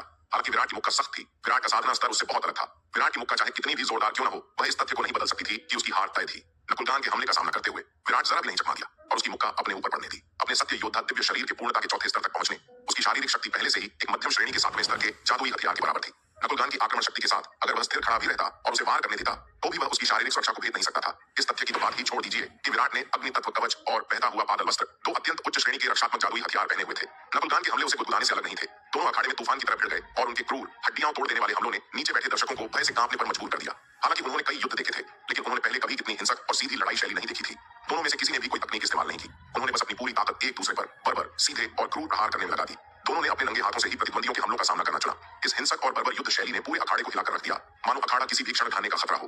दोनों के बीच 10 राउंड से ज्यादा समय तक घूंसे चले। उनका युद्ध भीषण रूप से चल रहा था, तभी अचानक एक लाल रंग की आकृति आकाश से उतरी। यह पागल कहां से आ गया? हमारे पूर्वी प्रांगण में उत्पात मचाने की हिम्मत कैसे हुई? इसकी तो मृत्यु की इच्छा है। उस लाल रंग की आकृति के साथ एक क्रोधित आवाज आई, senior sister Rohini, senior sister Rohini, आप आ गई हैं। उस लाल रंग की आकृति को देखकर सभी ने तुरंत अभिवादन में झुककर अभिवादन किया। क्या हो रहा है? हमारे पूर्वी प्रांगण में अंतरिक्ष शिष्य उत्पात मचा रहे हैं। क्या उन्हें लगता है कि हमारा पूर्वी प्रांगण असहाय है? अखाड़े में युद्ध देखने के बाद रोहिणी ने भीड़ पर नजर डाली। उसकी नजर आखिरकार गोरे युवक पर पड़ी। और वह गुस्से से बोली। पूज्य क्षेत्र में प्रवेश करने के बाद वह अपनी साधना को सुदृढ़ करने के लिए अपने निवास में एकांतवास में थी, इसलिए उसे इन लोगों के आगमन की जानकारी नहीं थी। विराट और नकुलगान के बीच युद्ध ने इतना हंगामा मचा दिया कि पूरा पूर्वी प्रांगण हिल गया। तभी रोहिणी यह देखने के लिए बाहर आई कि क्या हुआ था। लेकिन जब वह भूकंप की दिशा में पूर्वी प्रांगण मार्शल आर्ट्स अखाड़े की ओर दौड़ी और मानव पूज्य क्षेत्र के मध्य मंच पर एक हट्टे कट्टे आदमी को अपने कनिष्ठ भाई विराट को धमकाते देखा तो रोहिणी का गुस्सा तुरंत भड़क उठा। हालांकि वह अक्सर अपना गुस्सा निकालने के लिए विराट को पीटती थी, वह अपने छोटे भाई विराट को पीट सकती थी, लेकिन इसका मतलब यह नहीं था कि दूसरे भी ऐसा कर सकते थे। यह देखकर रोहिणी तुरंत आगे बढ़ी। उसकी हत्या की मंशा साफ दिखाई दे रही थी। वह अपना दबदबा कायम करने के लिए किसी पर भी वार करने को तैयार थी। तो तुम ही थे जो पूर्वी प्रांगण में उत्पात मचाने के लिए लोगों को लाए थे? रोहिणी ने गोरे युवक यशवंत को घूरते हुए पूछा। उसके जवाब का इंतजार किए बिना उसने जानलेवा इरादे से अपनी आवाज में कहा, पूर्वी प्रांगण में उत्पात मचाने की हिम्मत? तुम तो मरना चाहते हो। ये कहते हुए उसने अपनी सफेद मुट्ठी घुमाई और यशवंत पर एक जोरदार मुक्का मारा। बेचारे यशवंत को रोहिणी के जबरदस्त वार से पहले खुद को बचाने का मौका भी नहीं मिला। इस मौके का सामना करते हुए यशवंत समय रहते बच भी नहीं सका और हजारों फीट ऊपर उड़ गया और अपने रास्ते में पड़ी अनगिनत इमारतों से टकरा गया। हालांकि यशवंत एक मानव पूज्य क्षेत्र के मध्य चरण का मार्शल कलाकार था जो रोहिणी से भी उच्च क्षेत्र का था, फिर भी उनके जैसा एक साधारण आंतरिक शिष्य रोहिणी जैसी मार्शल आर्ट प्रतिभा का मुकाबला कैसे कर सकता था? हालांकि वह रोहिणी से भी उच्च क्षेत्र का था, फिर भी वह उनके मुक्के का सामना नहीं कर सका। यशवंत को एक मुक्के से उड़ा देने के बाद रोहिणी का गुस्सा शांत नहीं हुआ था। जैसे ही वह दूसरा मुक्का मारने वाली थी, किनारे खड़े बालक ने उन्हें जल्दी से पीछे खींच लिया। सीनियर बहन रोहिणी, शांत हो जाओ, शांत हो जाओ, अपनी ताकत का ध्यान रखना, यह हमारा पूर्वी प्रांगण है। उन्हें डर था कि रोहिणी गुस्से में यशवंत को मार डालेंगी, जो एक बड़ी समस्या होगी। यशवंत न केवल पवनगढ़ अकादमी का एक शिष्य था और उसे मारने से रोहिणी को बहुत परेशानी होती, बल्कि यशवंत मृदुला का अपना भाई भी था। अगर उसने सचमुच उसे मार डाला तो मृदुला को समझाना मुश्किल होगा। हालांकि यशवंत एक भयानक भाई था, फिर भी वह मृदुला का भाई था। बालक के हस्तक्षेप से रोहिणी ने अपने गुस्से पर काबू पा लिया, लेकिन उसके चेहरे पर बर्फ जम गई। उसने बालक की ओर मुड़कर कहा, जाओ और उसे यहाँ ले आओ। अगर उसने आज हमें स्पष्टीकरण नहीं दिया तो वह पूर्वी प्रांगण से बिना चोट खाए नहीं निकलेगा। रोहिणी का आदेश सुनकर बालक दौड़कर आया और यशवंत को मलबे से बाहर निकाला। रोहिणी के भयंकर प्रहार से अधमरा हो चुका यशवंत अभी तक होश में नहीं आया था और बालक उसे मरे हुए कुत्ते की तरह उठाए हुए था। हालांकि मृदुला अपने भाई से नाराज थी कि उसने उसे नकुलजोंग से शादी करने के लिए मजबूर किया था, लेकिन उसकी दयनीय हालत देखकर वह खुद को दया से भर गई और जल्दी से यशवंत का साथ देने गई। यह देखकर रोहिणी के चेहरे पर आश्चर्य के भाव उभर आए। उसे लगा कि कहीं उसने किसी गलत व्यक्ति को तो नहीं मारा। अगर ऐसा है तो यह बहुत शर्मनाक होगा। आखिरकार मृदुला पूर्वी प्रांगण की एक शिष्य थी और उनके लिए पूर्वी प्रांगण के दुश्मन की मदद करने का कोई कारण नहीं था। अपनी शर्मिंदगी छिपाने के लिए रोहिणी तुरंत अपने बगल में बैठी राजवीर सिंह की ओर मुड़ी और पूछा, छोटे भाई राजवीर, आखिर क्या हो रहा है? हालांकि रोहिणी पहले से ही जानती थी कि राजवीर सिंह एक महिला है, फिर भी वह बाहरी लोगों के सामने अपनी असली पहचान छिपाने में उनका साथ देना नहीं भूली। यह सुनकर राजवीर सिंह खुद को बुदबुदाने से नहीं रोक पाई। बड़ी बहन रोहिणी वाकई बहुत बदतमीज है। उन्होंने कुछ नहीं पूछा और बस लोगों को पीटना शुरू कर दिया। अब जब उन्हें एहसास हुआ कि कुछ गड़बड़ है तो उन्होंने स्थिति के बारे में पूछने की सोची। हालांकि राजवीर सिंह इस बारे में अपने दिल में ही बड़बड़ा रही थी और इसे सीधे तौर पर दिखाने की हिम्मत नहीं जुटा पा रही थी। ऐसा नहीं था कि रोहिणी के लोहे के मुक्के ने उसे पहले कभी नहीं मारा था। हालांकि रोहिणी ने उसे विराट और बालक जितना जोर से नहीं मारा था, क्योंकि वह एक महिला थी, फिर भी पिटाई एक बहुत ही अप्रिय अनुभव था। राजवीर सिंह ने पूरी घटना विस्तार से सुनाई। कहानी सुनने के बाद रोहिणी और भी ज्यादा क्रोधित हो गई। खुद को रोक न पाने के कारण उसने यशवंत को फिर से लात मारी। यशवंत, जिसने अभी अभी अपनी सांसें संभाली थी और अपना संतुलन भी नहीं बना पाया था, उसे फिर से एक जोरदार लात लगी। उसका शरीर पीछे की ओर उछला, कई इमारतों से टकराया और फिर मध्य में जा गिरा। इस बार उसकी चोटें और भी गंभीर थीं। वह लगभग बेहोश हो गया था। यशवंत पूरी तरह से टूट गया था। धिक्कार है, उसने सोचा, यह औरत कहां से आ गई? क्या इसे किसी को पीटना जरूरी है? बालक हक्का बक्का होकर यह दृश्य देखता रहा, फिर रोहिणी की ओर अवाक होकर बोला, सीनियर बहन रोहिणी, भले ही आपको इस आदमी की जान की परवाह न हो, आपको कम से कम हमारे पूर्वी प्रांगण की संपत्ति की तो कदर करनी चाहिए। आपने इतना पैसा बर्बाद कर दिया है। हालांकि कनिष्ठ भाई विराट अब व्यावहारिक रूप से एक रईस बन गया है, फिर भी आप इस तरह पैसा बर्बाद नहीं कर सकते। रोहिणी ने यह सुनकर उसके घूंसे और लात से तबाह हुई इमारतों के बड़े क्षेत्र को देखा और कुछ शर्मिंदा होकर कहा, मैं खुद को रोक नहीं पाई। अगली बार मैं ज्यादा सावधान रहूंगी। अरे तुम मोटी, कहां जा रही हो? क्या मैंने कहा था कि तुम जा सकती हो? यह देखकर कि अपराधी नकुलजोंग, मोटा आदमी, उनके बिना देखे चुपके से भागने की कोशिश कर रहा था, रोहिणी चिल्लाई। रोहिणी की चीख सुनकर मोटा आदमी तुरंत घुटनों के बल बैठ गया। उसके सामने दंडवत होकर कांपता हुआ गिड़गिड़ाने लगा, बड़ी बहन, मुझे छोड़ दो, मुझे मत मारो, मैं फिर कभी पूर्वी प्रांगण में आने की हिम्मत नहीं करूंगा। यशवंत को रोहिणी के घूंसों और लातों से अधमरा होते देख मोटा आदमी सचमुच डर गया। वह लगभग पेशाब कर गया। लाल रंग की यह महिला वाकई डरावनी थी। यशवंत जैसा मानव पूज्य क्षेत्र का मध्य स्तर का विशेषज्ञ भी उसके एक घूंसे का सामना नहीं कर सकता था। अगर वह घूंसा उस पर पड़ता तो क्या वह तुरंत नष्ट नहीं हो जाता? राख तक नहीं बचती। यह देखकर उसे विराट को पिटते देखने या उससे बदला मांगने में कोई दिलचस्पी नहीं थी। उसकी अपनी जान ज्यादा महत्वपूर्ण थी। इसके अलावा इस लाल रंग की महिला के बिना भी वह विराट को नहीं हरा सकता था। मंच पर मौजूद स्थिति को देखते हुए नकुलगान की स्थिति स्पष्ट रूप से गंभीर थी। अब यहाँ से खिसकने का समय था। उसे लगा कि विराट का सामना करना फिर भी बेहतर था। हालांकि पिटाई हो सकती थी, लेकिन कम से कम जान का खतरा तो नहीं था। रोहिणी की भयावह शक्ति के आगे सभी तुरंत चुप हो गए। किसी की भी हिम्मत नहीं हुई कि वह आवाज निकालकर उसे उकसाए। कौन जाने कि अगले ही पल वह सफेद मुक्का उनके सिर पर पड़ जाए। वहां मौजूद सभी लोग उन कठोर मुक्कों के आगे तड़प रहे थे, जानते थे कि कब बोलना है और कब नहीं। पूरे पूर्वी प्रांगण में सिर्फ बालक को ही याद नहीं था कि उसे कब पीटा गया था। वह लगातार मौत को दावत दे रहा था, इसलिए सबसे ज्यादा पिटाई उसी की हुई। हालांकि बालक ने साफ तौर पर अपनी किस्मत को स्वीकार कर लिया था। आखिरकार वह 30 साल से भी ज्यादा समय से रोहिणी से पिट रहा था और उसकी आदत पड़ चुकी थी। बालक ने सबकी तरफ देखा तो पाया कि सबके सिर नीचे थे और उनमें से किसी ने भी यशवंत को खींचने का कोई इरादा नहीं दिखाया। बालक के पास फिर से दौड़कर यशवंत को मलबे से बाहर निकालने के अलावा कोई चारा नहीं था। आखिरकार किसी को तो यह गंदा काम करना ही था और रोहिणी के अलावा वह वहां सबसे शक्तिशाली व्यक्ति था। यह देखकर कि यशवंत मुश्किल से सांस ले रहा था, मुश्किल से सांस छोड़ रहा था, बालक को पता था कि इलाज के बिना वह ज्यादा दिन नहीं टिक पाएगा। इसलिए बालक ने अपने पैसे खर्च करके एक उपचार की गोली निकाली और उसे खिला दी। बेशक बालक ने उसे एक सामान्य उपचार की गोली दी, विराट जैसी चमत्कारी असरदार गोली नहीं। इस तरह यशवंत की जान जल्दी ठीक हुए बिना बचाई जा सकती थी। आखिरकार यह आदमी शुरू से ही बहुत घमंडी था। उसे सबक सीखने के लिए थोड़ा कष्ट सहना पड़ा। बालक ने यशवंत को उठाया और एक तरफ फेंक दिया और उसे जमीन पर उस मोटे आदमी नकुल जोंग का साथ निभाने के लिए छोड़ दिया। मृदुला को यशवंत की दयनीय हालत पर तरस आया, लेकिन रोहिणी की डराने वाली शक्ति के आगे वह उसकी ओर मदद करने की हिम्मत नहीं जुटा पाई। इसके अलावा वह यशवंत की निर्दयता से भी कुछ नाराज थी। उसने इसे उसके लिए एक सबक समझा। मृदुला ने यह भी देखा कि बालक ने यशवंत को उपचार की गोली दी थी। हालांकि उसकी चोटें गंभीर थीं, कम से कम अब उसकी जान को कोई खतरा नहीं था। इन मामलों से निपटने के बाद सभी का ध्यान अखाड़े में विराट और हट्टे कट्टे आदमी नकुलगान के बीच लड़ाई देखने के लिए गया। इतनी लंबी लड़ाई के बाद हट्टे कट्टे आदमी की हालत बहुत खराब थी। हालांकि उसकी मुट्ठियां बहुत सख्त थीं। एक मध्यम श्रेणी के 7वें दर्जे के जादुई हथियार की ताकत के करीब उसका बाकी शरीर कहीं कमजोर था। हालांकि विराट अलग था। विराट की त्वचा का हर इंच एक मध्यम श्रेणी के 7वें दर्जे के जादुई हथियार की ताकत के बराबर था। चाहे नकुलगान ने उसे कितने भी घूंसे मारे, उसे जरा भी चोट नहीं लगी। नकुलगान के घूंसे विराट ने पूरी तरह से नजरअंदाज कर दिए, लेकिन जब विराट के मुक्के उस पर पड़े तो उसे झेलना मुश्किल हो गया। हालांकि विराट की आक्रमण शक्ति थोड़ी कमजोर थी, लेकिन ज्यादा नहीं। इस मुकाबले के बाद नकुलगान पहले से ही जख्मों से लदा हुआ था। विराट के हमलों का सामना करते हुए उसे अपनी रक्षा करना मुश्किल होता जा रहा था और ऐसा लग रहा था कि वह लगभग गिर ही जाएगा। हार बस समय की बात थी। इस युद्ध में विराट ने पूरे जोश के साथ युद्ध किया। उसकी शक्ति उस काले वस्त्रधारी व्यक्ति से कहीं ज्यादा थी जिसने पवनगढ़ अकादमी के बाहर उस पर हमला किया था। हालांकि वह काले वस्त्रधारी व्यक्ति भी मानव पूज्य क्षेत्र के मध्य चरण में था। विराट उनके युद्ध के दौरान उसके द्वारा उत्सर्जित आभा से बता सकता था कि उसने दानव शल्क फल खाकर अपनी साधना को बलपूर्वक बढ़ा दिया था। विराट ने दानव शल्क फल खाकर 9 धाराओं वाले महाद्वीप के गुप्त क्षेत्र में युवराज राणा से युद्ध किया था और अब भी विराट के भंडार में अभी भी भारी मात्रा में दानव शल्क फल मौजूद थे, जिससे वह उनकी आभा से बेहद परिचित था। दानव शल्क फल खाकर अपनी साधना को बलपूर्वक बढ़ाने से शक्ति में तीव्र वृद्धि हो सकती है, लेकिन इस विधि का परिणाम अत्यंत कमजोर आधार होता है। हालांकि किसी के पास दुर्जय साधना हो सकती है, उसकी युद्ध शक्ति कागज की तरह नाजुक, अत्यंत असुरक्षित होगी। विराट काले वस्त्रधारी व्यक्ति से पहले इसलिए नहीं भिड़ा क्योंकि वह व्यक्ति शक्तिशाली था, बल्कि इसलिए कि वह छाया में छिपे किशन से सावधान था। उस स्थिति में विराट को नहीं पता था कि किशन के अलावा और कितने अज्ञात हत्यारे छिपे हुए हैं। इन चिंताओं के बिना काले वस्त्रधारी व्यक्ति को मारना विराट के लिए मुश्किल नहीं होता। नकुलगान की शक्ति स्पष्ट रूप से काले वस्त्रधारी व्यक्ति के दयनीय मध्य अवस्था वाले मानव पूज्य क्षेत्र से कहीं अधिक श्रेष्ठ थी। युद्ध शक्ति के मामले में वह किशन से थोड़ा अधिक शक्तिशाली था। सबसे महत्वपूर्ण बात, यह व्यक्ति अविश्वसनीय रूप से लचीला था। हालांकि उसके शरीर के अन्य अंगों की शक्ति उसकी मुट्ठियों से कहीं कम थी, फिर भी उसकी रक्षा कमजोर नहीं थी। यही कारण था कि नकुलगान इतने लंबे समय तक उससे लड़ पाया था, अन्यथा वह बहुत पहले ही जमीन पर गिर गया होता। क्योंकि नकुलगान की ताकत बिल्कुल सही थी, विराट ने युद्ध का भरपूर आनंद लिया और अपने हाल ही में टूटे हुए क्षेत्र को निखारने के लिए नकुलगान का बखूबी इस्तेमाल किया। रिंग में क्रूर हाथापाई देखकर रोहिणी उत्साहित हुए बिना नहीं रह सकी। लड़ाई का यह तरीका वास्तव में उसके स्वाद के अनुकूल था। यह कठोर, सीधा और जंगली था, बिना किसी आकर्षक तकनीक के ताकत का एक शुद्ध संघर्ष। रिंग में दोनों को लड़ते देखकर रोहिणी को भी शामिल होने की इच्छा हुई। काश वह तुरंत रिंग में कूद जाती और विराट से लड़ पाती। उस हट्टे कट्टे आदमी की बात करें तो उसकी ताकत ठीक ठाक होने के बावजूद उसका बचाव बहुत कमजोर था। विराट के मुक्कों से कहीं कम संतोषजनक। जब विराट नकुलगान के साथ भीषण युद्ध में उलझा हुआ था, उसने अचानक एक ऐसी नजर महसूस की जिसने उसे बेचैन कर दिया। विराट ने अपना सिर घुमाया और देखा कि रोहिणी उसे उत्साह से देख रही है। उसकी आंखें तीव्र युद्ध भावना से भरी हुई हैं, मानो उसकी लोहे की मुट्ठियां पहले से ही खून की प्यासी हों, उसे तुरंत मारने के लिए आतुर। रोहिणी की निगाहों के नीचे विराट को अपनी रीढ़ में एक सिहरन महसूस हुई।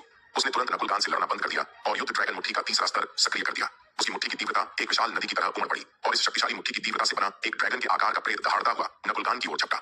इस ड्रैगन के आकार के प्रेत में एक अत्यंत सघन ड्रैगन जैसी शक्ति झलक रही थी, जिससे लोगों को अविश्वसनीय रूप से दबाव का एहसास हो रहा था। नकुलगान इतने लंबे समय से विराट से लड़ रहा था और पहले से ही बेहद थका हुआ और गंभीर रूप से घायल था। अब इतनी शक्तिशाली मुट्ठी की तीव्रता का सामना करते हुए वह विराट के युद्ध ड्रैगन मुट्ठी के कुछ ही मुक्कों में आसानी से जमीन पर गिर गया।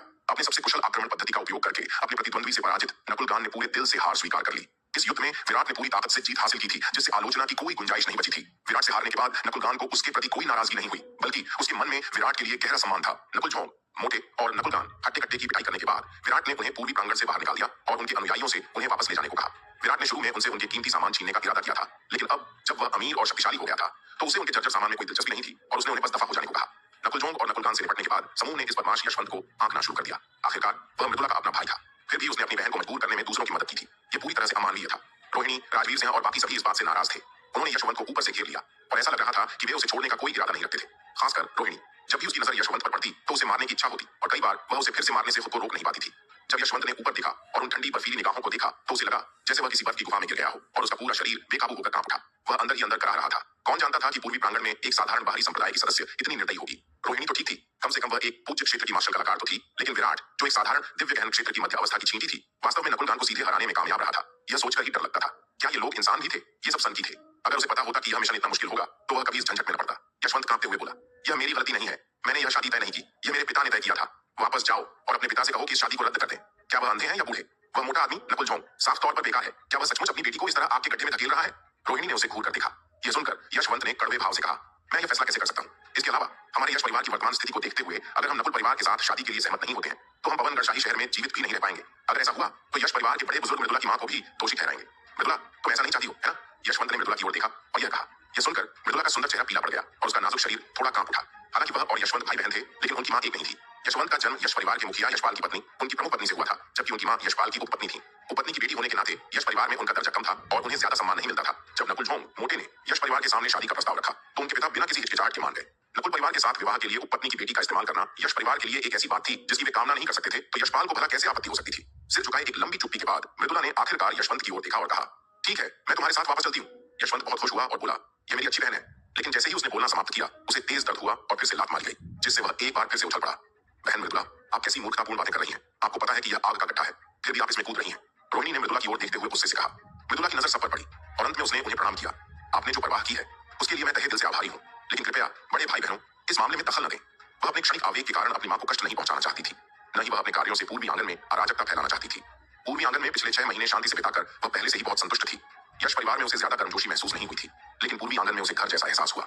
यही वजह थी कि वह अपने बड़े भाई बहनों की भावनाओं को और भी ज्यादा संजोती थी और पूर्वी आंगन की गर्मजोशी और शांति को भंग करने के लिए और भी ज्यादा अनिच्छुक थी। हालांकि रोहिणी मृदुला के लिए बहुत चिंतित थी और उसे अग्निकुंड में कूदते हुए नहीं देखना चाहती थी, लेकिन उसकी बातें सुनकर वह खुद को कुछ हद तक असहाय महसूस करने से नहीं रोक पाई। हालांकि वह मृदुला को ले जाने के लिए पूर्वी प्रांगण में आए लोगों को भगा सकती थी, लेकिन इससे यश परिवार का फैसला नहीं बदलेगा। क्या वह सचमुच यश परिवार पर हमला कर सकती थी और यश परिवार के मुखिया को अपना फैसला बदलने के लिए मजबूर कर सकती थी?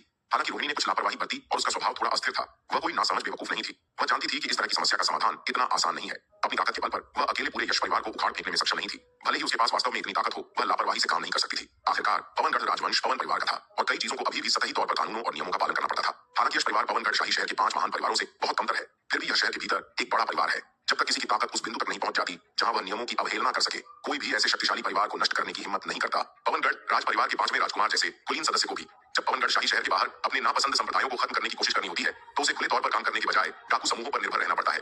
जब तक किसी की ताकत सभी नियमों की अवहेलना करने लायक न हो, तब तक सभी को नियमों के दायरे में ही काम करना चाहिए। छोटे भाई विराट, तुम्हें इससे निपटने का कोई रास्ता सोचना होगा। तुम बहन मृदुला को यूं ही आग में कूदते नहीं देख सकते। रोहिणी विराट की ओर मुड़ी और बोली। जब भी उसे कोई ऐसी समस्या आती जिसका वह समाधान नहीं कर पाती, तो रोहिणी सहज रूप से मदद के लिए विराट की ओर रुक कर लेती। उसे खुद भी इस बात का एहसास नहीं था कि उसने विराट पर इतनी निर्भरता बना ली थी कि वह उसके बिना रह ही नहीं सकती थी। विराट ने हंसते हुए कहा, मैंने कभी नहीं कहा था कि मैं इसे नहीं संभालूंगा। तुम इतनी जल्दबाजी क्यों कर रहे हो? सिर्फ बल पर निर्भर मत रहो, अपना दिमाग लगाओ। लेकिन जैसे ही उसने यह कहा, विराट को अपनी गलती का एहसास हो गया। वह राजवीर सिंह से नहीं, रोहिणी से बात कर रहा था। इस हिंसक लड़की से इस तरह बात करना पिटाई का बहाना था। विराट ने चुपके से रोहिणी की तरफ देखा और देखा कि उस हिंसक लड़की की छाती गुस्से से धड़क रही थी। उसके छोटे छोटे सफेद हाथ मुट्ठियों में भींचे हुए थे, मानो किसी भी पल फट पड़ेंगे। विराट तुरंत यशवंत की ओर चल पड़ा। इस संभावित खतरे से दूर रहना ही बेहतर था। विराट यशवंत के पास गया, जो जमीन पर पड़ा मृत होने का नाटक कर रहा था। विराट नीचे झुका और यशवंत के कंधे पर थपथपाया। वह मुस्कुराते हुए बोला, भाई यशवंत, मरने का नाटक बंद करो, जल्दी से उठो, मेरे पास तुमसे कुछ सवाल है। विराट की कोमल मुस्कान देखकर यशवंत कांप उठा और जल्दी से उठ खड़ा हुआ। यह आदमी हानि रहित लग रहा था, लेकिन वास्तव में वह रोहिणी से भी ज्यादा भयानक था। रोहिणी थोड़ी कठोर जरूर थी, लेकिन यह आदमी न केवल शक्तिशाली था, बल्कि द्वेष से भी भरा हुआ था। नकुलजोंग और नकुलगान का हश्र देखकर यशवंत ने लापरवाही बरतने की हिम्मत नहीं की। अरे भाई यशवंत, तुमने अभी कहा था कि तुम्हारा यश परिवार पवनगढ़ शाही शहर में जीवित नहीं रह सकता और बहन मृदुला को शादी के लिए मजबूर कर रहा है। विराट ने यशवंत की ओर देखते हुए पूछा। मृदुला के मामले को सुलझाने के लिए उन्हें पहले कारणों को समझना होगा और फिर कोई रास्ता निकालना होगा। अगर वे स्थिति को समझ ही नहीं पा रहे थे और पूरी तरह से अनजान थे, तो समस्या का समाधान करना बस एक मजाक था। यशवंत, जो पहले से ही रोहिणी की पिटाई से भयभीत था, उसकी अवज्ञा करने की हिम्मत नहीं हुई। उसने विराट के सवालों का तुरंत जवाब दिया और पूरी कहानी सुना दी। पता चला कि यश परिवार पवनगढ़ शाही शहर में एक आत्मा ताबीज का व्यवसाय चलाता था। हालांकि उनके ताबीज खास प्रभावी नहीं थे, फिर भी उनकी कम कीमतों ने उन्हें बाजार में हिस्सेदारी बनाए रखने और अपने बड़े परिवार की संपत्ति को सहारा देने में मदद की। दूसरी ओर नकुल परिवार भी ऐसा ही एक कम कीमत वाला आत्मा ताबीज का व्यवसाय चलाता था। मूल रूप से उनके ताबीज प्रभाव और कीमत में लगभग एक जैसे थे, जिससे बाजार में प्रतिस्पर्धा पैदा हुई, लेकिन कोई भी दूसरे को हरा नहीं पाया। हालांकि 3 साल पहले नकुल परिवार के एक प्रत्यक्ष वंशज नकुल युन ने पवनगढ़ शाही शहर के 5 महान परिवारों में से एक सिंह परिवार के साथ खुद को जोड़ा और उनकी सिफारिश से पवनगढ़ अकादमी के ताबीज कला भवन का शिष्य बन गया। ताबीज कला भवन का शिष्य बनने के बाद नकुल युन ने वहां 2 साल बिताए और अपने ताबीज निर्माण कौशल में काफी सुधार किया। 1 साल पहले नकुल युन नकुल परिवार के पास लौटा और बड़ी मात्रा में आत्मिक ताबीज तैयार करके पवनगढ़ शाही शहर के बाजार में उतार दिए। ये ताबीज नकुल परिवार द्वारा पहले बनाए गए ताबीजों से कई गुना ज्यादा प्रभावी थे, फिर भी इन्हें पहले की ही कीमत पर बेचा गया। यह स्पष्ट रूप से यश परिवार के व्यवसाय को दबाने, उन्हें पवनगढ़ शाही शहर के निम्न स्तरीय आत्मिक ताबीज बाजार से पूरी तरह से बाहर करने और इस प्रकार उनके बाजार हिस्से को हथियाने का एक प्रयास था। इससे यश परिवार मुश्किल में पड़ गया। हालांकि यश और नकुल परिवार पहले भी प्रतिस्पर्धा कर चुके थे। उनके ताबीजों की गुणवत्ता लगभग एक जैसी थी, जिससे किसी के लिए भी अपने उत्पाद से दूसरे को हराना मुश्किल हो जाता था। इसके अलावा दोनों परिवार पहले से ही कम कीमत वाले आत्मिक ताबीजों के बाजार में काम कर रहे थे और उनकी कीमतें और कम नहीं की जा सकती थी। अगर वे अपनी कीमतें और कम करते तो उन्हें नुकसान होता। आत्मिक ताबीजों का निर्माण स्वाभाविक रूप से कठिन है। न केवल सामग्री महंगी है, बल्कि सफलता दर भी कम है। यश परिवार द्वारा बाजार में अपने आत्मिक ताबीजों के लिए निर्धारित कीमतें पहले से ही सबसे कम थीं और वे उन्हें और कम नहीं कर सकते थे। हालांकि इसका मतलब था कि नकुल परिवार के आत्मिक ताबीज समान कीमत पर उच्च गुणवत्ता वाले थे। स्वाभाविक रूप से पवनगढ़ शाही शहर के मार्शल कलाकार नकुल परिवार के ताबीज खरीदने के लिए उमड़ पड़े, जबकि यश परिवार के ताबीजों को नजरअंदाज कर दिया गया। यह यश परिवार के व्यवसाय के लिए एक बड़ा झटका था। इस झटके के 1 साल बाद यश परिवार का आत्मा ताबीज का व्यवसाय पूरी तरह से बर्बाद हो गया और लगभग बर्बादी की कगार पर पहुंच गया। तभी नकुल परिवार के युवा स्वामी नकुलजोंग, जिसे मोटा आदमी भी कहा जाता है, पवनगढ़ अकादमी में प्रवेश के बाद ताबीज की कक्षा में मृदुला से मिला। मोटा आदमी मृदुला से पहली नजर में ही प्यार कर बैठा और उसे लुभाने की कुछ असफल कोशिशों के बाद उसने अपने पिता नकुल जय को सीधे यश परिवार के पास शादी का प्रस्ताव रखने के लिए भेजा। नकुलजोंग नकुल परिवार के मुखिया नकुल जय का इकलौता बेटा था। नकुल जय उस पर बहुत लाड प्यार करता था और उसकी हर इच्छा पूरी करता था। स्वाभाविक रूप से नकुल जय ने नकुल झोंग के अनुरोध को अस्वीकार नहीं किया और उसी दिन वह मोटे आदमी को यश परिवार की हवेली में शादी का प्रस्ताव रखने के लिए ले गया। यश परिवार, जो पहले से ही आत्मा ताबीज के व्यवसाय पर नकुल परिवार के हमलों से पंगु और हताश था, ने इस सुनहरे अवसर का लाभ उठाया। यश परिवार के मुखिया यशपाल बिना किसी हिचकिचाहट के इस विवाह के लिए सहमत हो गए। सगाई के बाद नकुल परिवार ने यश परिवार के व्यवसाय पर अपना दमन अस्थायी रूप से रोक दिया, जिससे उन्हें एक बहुत जरूरी राहत मिली। अगर यह विवाह टूट जाता तो नकुल परिवार यश परिवार पर और भी ज्यादा तीखा हमला करता, जिससे पवनगढ़ शाही शहर में उनका जीवित रहना असंभव हो जाता। आत्मा ताबीज के व्यवसाय के बिना यश परिवार के पास पवनगढ़ शाही शहर में आय का कोई स्रोत नहीं होता, जिससे उनके बड़े परिवार का भरण पोषण असंभव हो जाता।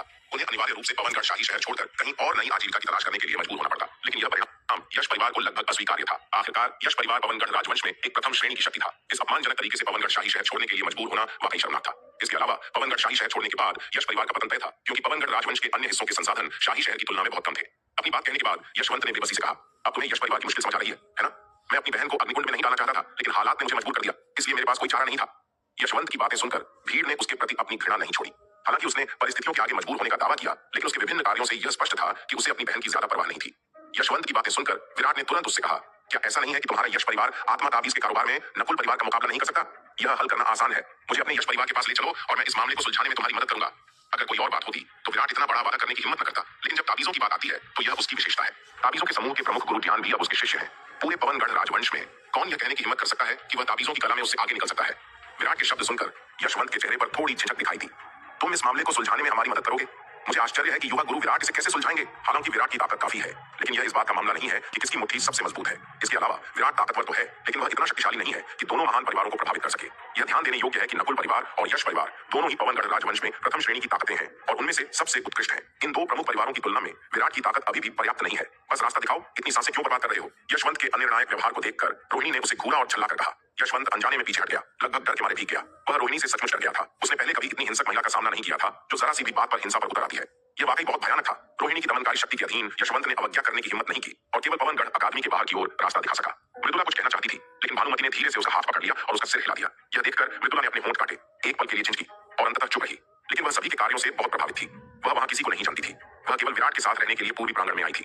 जब से वह पूर्वी प्रांगण में आई है, न केवल सभी ने उसे अस्वीकार नहीं किया, बल्कि उसके साथ परिवार जैसा व्यवहार किया, जिससे उसका दिल पहले से कहीं ज्यादा गर्म हो गया। यही कारण था कि पूर्वी प्रांगण में सभी का स्नेह उसे इतना प्रिय था और वह अपने मामलों का बोझ उन पर डालने को और भी ज्यादा तैयार नहीं थी। हालांकि वह विराट और रोहिणी के व्यक्तित्व को भी जानती थी। अब जब उन्हें इस मामले के बारे में पता चल गया था, तो उनके लिए चुपचाप खड़े रहने का कोई कारण नहीं था।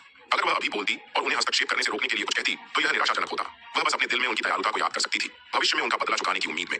यशवंत के बाद यश परिवार में केवल विराट, रोहिणी और बालक ही थे। बाकी लोग पहले उनके साथ जाना चाहते थे, लेकिन विराट ने उन्हें रोक दिया। बाकी लोग बहुत कमजोर थे, अगर कुछ हुआ तो वे अपनी रक्षा भी नहीं कर पाएंगे। जैसे ही सभी पूर्वी प्रांगण के द्वार से बाहर निकले, विराट अचानक रुक गया और उनसे बोला, यहाँ रुको, मैं किसी को ढूंढता हूँ जो हमारे साथ आए। ये कहकर विराट मुड़ा और भीतरी द्वार की ओर चल दिया। थोड़ी देर बाद वह एक बेहद खूबसूरत महिला के साथ वापस आया। जब यशवंत ने उस महिला को देखा तो उसकी आंखें आश्चर्य से चौड़ी हो गईं।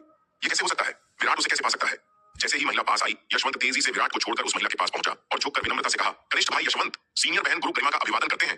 गुरु गरिमा अचंभित रह गई। उन्होंने यशवंत की ओर देखा और पूछा, कनिष्ठ भाई, पवनगढ़ अकादमी में कई आंतरिक शिष्य थे, उनके पास सबको याद करने का समय नहीं था और इसके अलावा उन्हें याद नहीं था कि उन्होंने पहले कभी यशवंत को देखा हो। छोटा भाई यशवंत है, यश परिवार का युवा गुरु। मैं एक बार बड़ी बहन से ताबीज कला भवन के बाहर मिला था। यशवंत ने चापलूसी भरी मुस्कान के साथ कहा। गुरु गरिमा आंतरिक शिष्यों में एक बड़ी हस्ती थी। वह न केवल शीर्ष 10 आंतरिक शिष्यों में से एक थी, बल्कि पवनगढ़ अकादमी की 4 सुंदरियों में से एक थी और ताबीज कला भवन के प्रमुख गुरु ज्ञान की निजी शिष्याओं में से एक थी।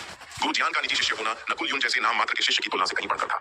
इन सभी उपाधियों के प्रभाव मंडल के तहत गुरु गरिमा को पवनगढ़ अकादमी में एक सच्चा बड़ा व्यक्ति कहा जा सकता था, एक ऐसा अस्तित्व जिस तक उनके जैसे साधारण आंतरिक शिष्य नहीं पहुंच सकते थे।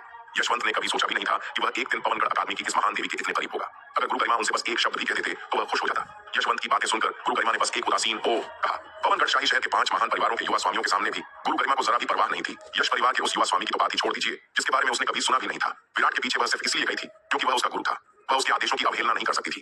यशवंत गुरु गरिमा के साथ अपने रिश्ते को और मजबूत करने ही वाला था। अगर वह उसके साथ संबंध बना लेता तो यह उसके लिए बेहद सम्मान की बात होती, लेकिन उसके कुछ बोलने से पहले ही विराट ने उसे लात मार दी। जल्दी करो और रास्ता दिखाओ, बकवास बंद करो, विराट चिढ़कर बोला। जितना ज्यादा वह इस आदमी को देखता, उतना ही ज्यादा नाराज होता। कोई आश्चर्य नहीं कि रोहिणी उसे पीटने से खुद को रोक नहीं पाई, यहाँ तक कि वह खुद भी उसे मुक्का मारने के लिए बेताब था।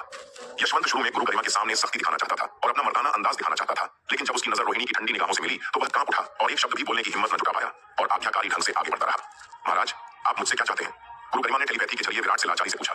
उसने अभी अपने घर में एक बहुत ही महत्वपूर्ण ताबीज बनाना समाप्त किया था। वह अनगिनत बार असफल रही थी और पूरे 1 महीने तक प्रयोग करती रही। आखिरकार आज उसे पूरा कर ही लिया। कितने गहन प्रयोग के 1 महीने के बाद वह शारीरिक और मानसिक दोनों रूप से पूरी तरह थक चुकी थी।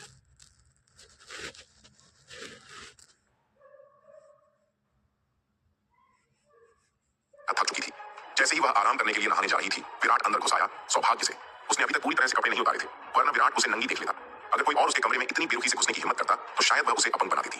लेकिन बदकिस्मती से वह विराट था और वह पूरी तरह से असहाय थी। वह उस पर गुस्सा करने की भी हिम्मत नहीं कर पा रही थी क्योंकि विराट अब उसका गुरु था। गुरु गरिमा को लगा कि उसने अब तक का सबसे अफसोसजनक काम विराट को उसके गुरु गुरुजियान से मिलवाना था। इस वजह से जो साफ तौर पर उसकी तावीज व्यूह रचना कक्षा का एक छात्र था, अचानक उसका गुरु बन गया और उसी पल से उसके जीवन पर एक छाया छा गई। हालांकि गुरु गरिमा विराट के तावीज व्यूह रचना कौशल की सच्ची प्रशंसा करती थी। तावीज व्यूह रचना के बारे में विराट की समझ उसके गुरु ज्ञान से भी कहीं ज्यादा थी। अक्सर विराट का एक ही वाक्य उसकी लंबे समय से चली आ रही पहेलियों को सुलझाने के लिए काफी होता था। उसने अपने घर के बाहर बड़ी मेहनत से जो रक्षात्मक व्यूह रचना बनाई थी वह विराट के सामने लगभग बेकार थी। यह न केवल उसे रोकने में नाकाम रही बल्कि कोई चेतावनी भी नहीं दे सकी। इसलिए विराट के प्रति गुरु गरिमा की भावनाएं बेहद जटिल थीं।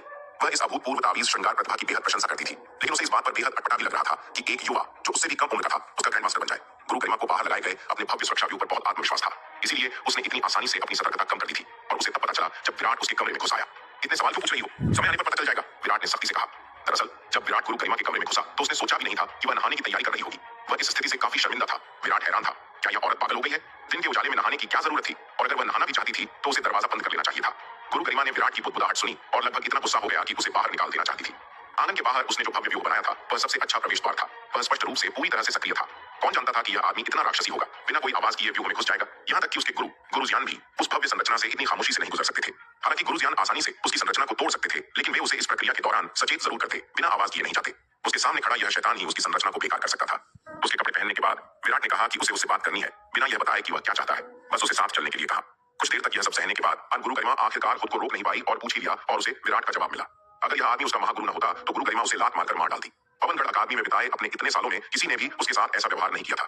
यहाँ तक कि उसके गुरु गुरुजान भी उसके प्रति बहुत दयालु थे और उन्होंने उसे कभी डांटा नहीं था। हालांकि गुरु गरिमा गुस्से में थी, फिर भी वह चुपचाप इसे सह सकती थी। आखिरकार उसके गुरु गुरुजान ने बार बार जोर देकर कहा था कि उन्हें विराट की अवज्ञा कभी नहीं करनी चाहिए। अगर वह उनकी बात न भी माने तो भी वह विराट की अवज्ञा नहीं कर सकते थे, वरना अगर विराट को पता चल गया तो उन्हें कड़ी सजा मिलेगी। विराट गुरु गरिमा को साथ लाया था क्योंकि उसे चिंता थी कि पवनगढ़ अकादमी छोड़ने के बाद 5वें राजकुमार के आदमी उन पर हमला कर देंगे। 5वें राजकुमार के आदमी पहले से ही उस पर कड़ी नजर रख रहे थे और वे उसे मौका मिलने पर भी जाने नहीं देंगे। विराट शुरू में गुरु भूपति को बुलाना चाहता था, लेकिन उसे लगा कि गुरु भूपति जैसे दिव्य लोक विशेषज्ञ को इतनी छोटी सी बात के लिए बुलाना लड़ाई का पहाड़ बनाने जैसा होगा। इसके अलावा गुरु भूपति को अपने कार्यों में कई चिंताएं थीं और वह नहीं जानता था कि पवनगढ़ अकादमी में गुरु भूपति के दुश्मन कौन थे जिन्होंने उनके जैसे दिव्य लोक विशेषज्ञ को इतना सतर्क कर दिया था। इसलिए अगर हो सके तो गुरु भूपति को शामिल करने से बचना ही बेहतर था। बहुत सोच विचार के बाद विराट को लगा कि गुरु गरिमा सबसे उपयुक्त व्यक्ति है। गुरु ज्ञान की निजी शिष्या होने के नाते उसके साथ होने पर 5वें राजकुमार के लोग शायद इतनी लापरवाही से काम नहीं करेंगे। जहां तक गुरु ज्ञान के गुरु के रूप में उसकी पहचान का सवाल है, विराट इसे उजागर नहीं करना चाहता था। यह बहुत चौंकाने वाला था।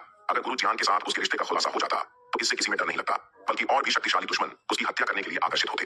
चूंकि वह गुरु ज्ञान जैसे किसी व्यक्ति को अपना शिष्य बना सकता था, इसलिए उनके पास कोई अविश्वसनीय रूप से आश्चर्यजनक रहस्य होना चाहिए जो अनगिनत शक्तिशाली हस्तियों का ध्यान आकर्षित कर सके। और एक बार जब पवनगढ़ अकादमी के कट्टर दुश्मन अंधेरी दानव जेल को यह पता चल गया तो वह निसंदेह उन्हें मारने के लिए किसी भी हद तक जा सकते थे। अगर ऐसा हुआ तो गुरु ज्ञान भी उनकी रक्षा नहीं कर पाएंगे।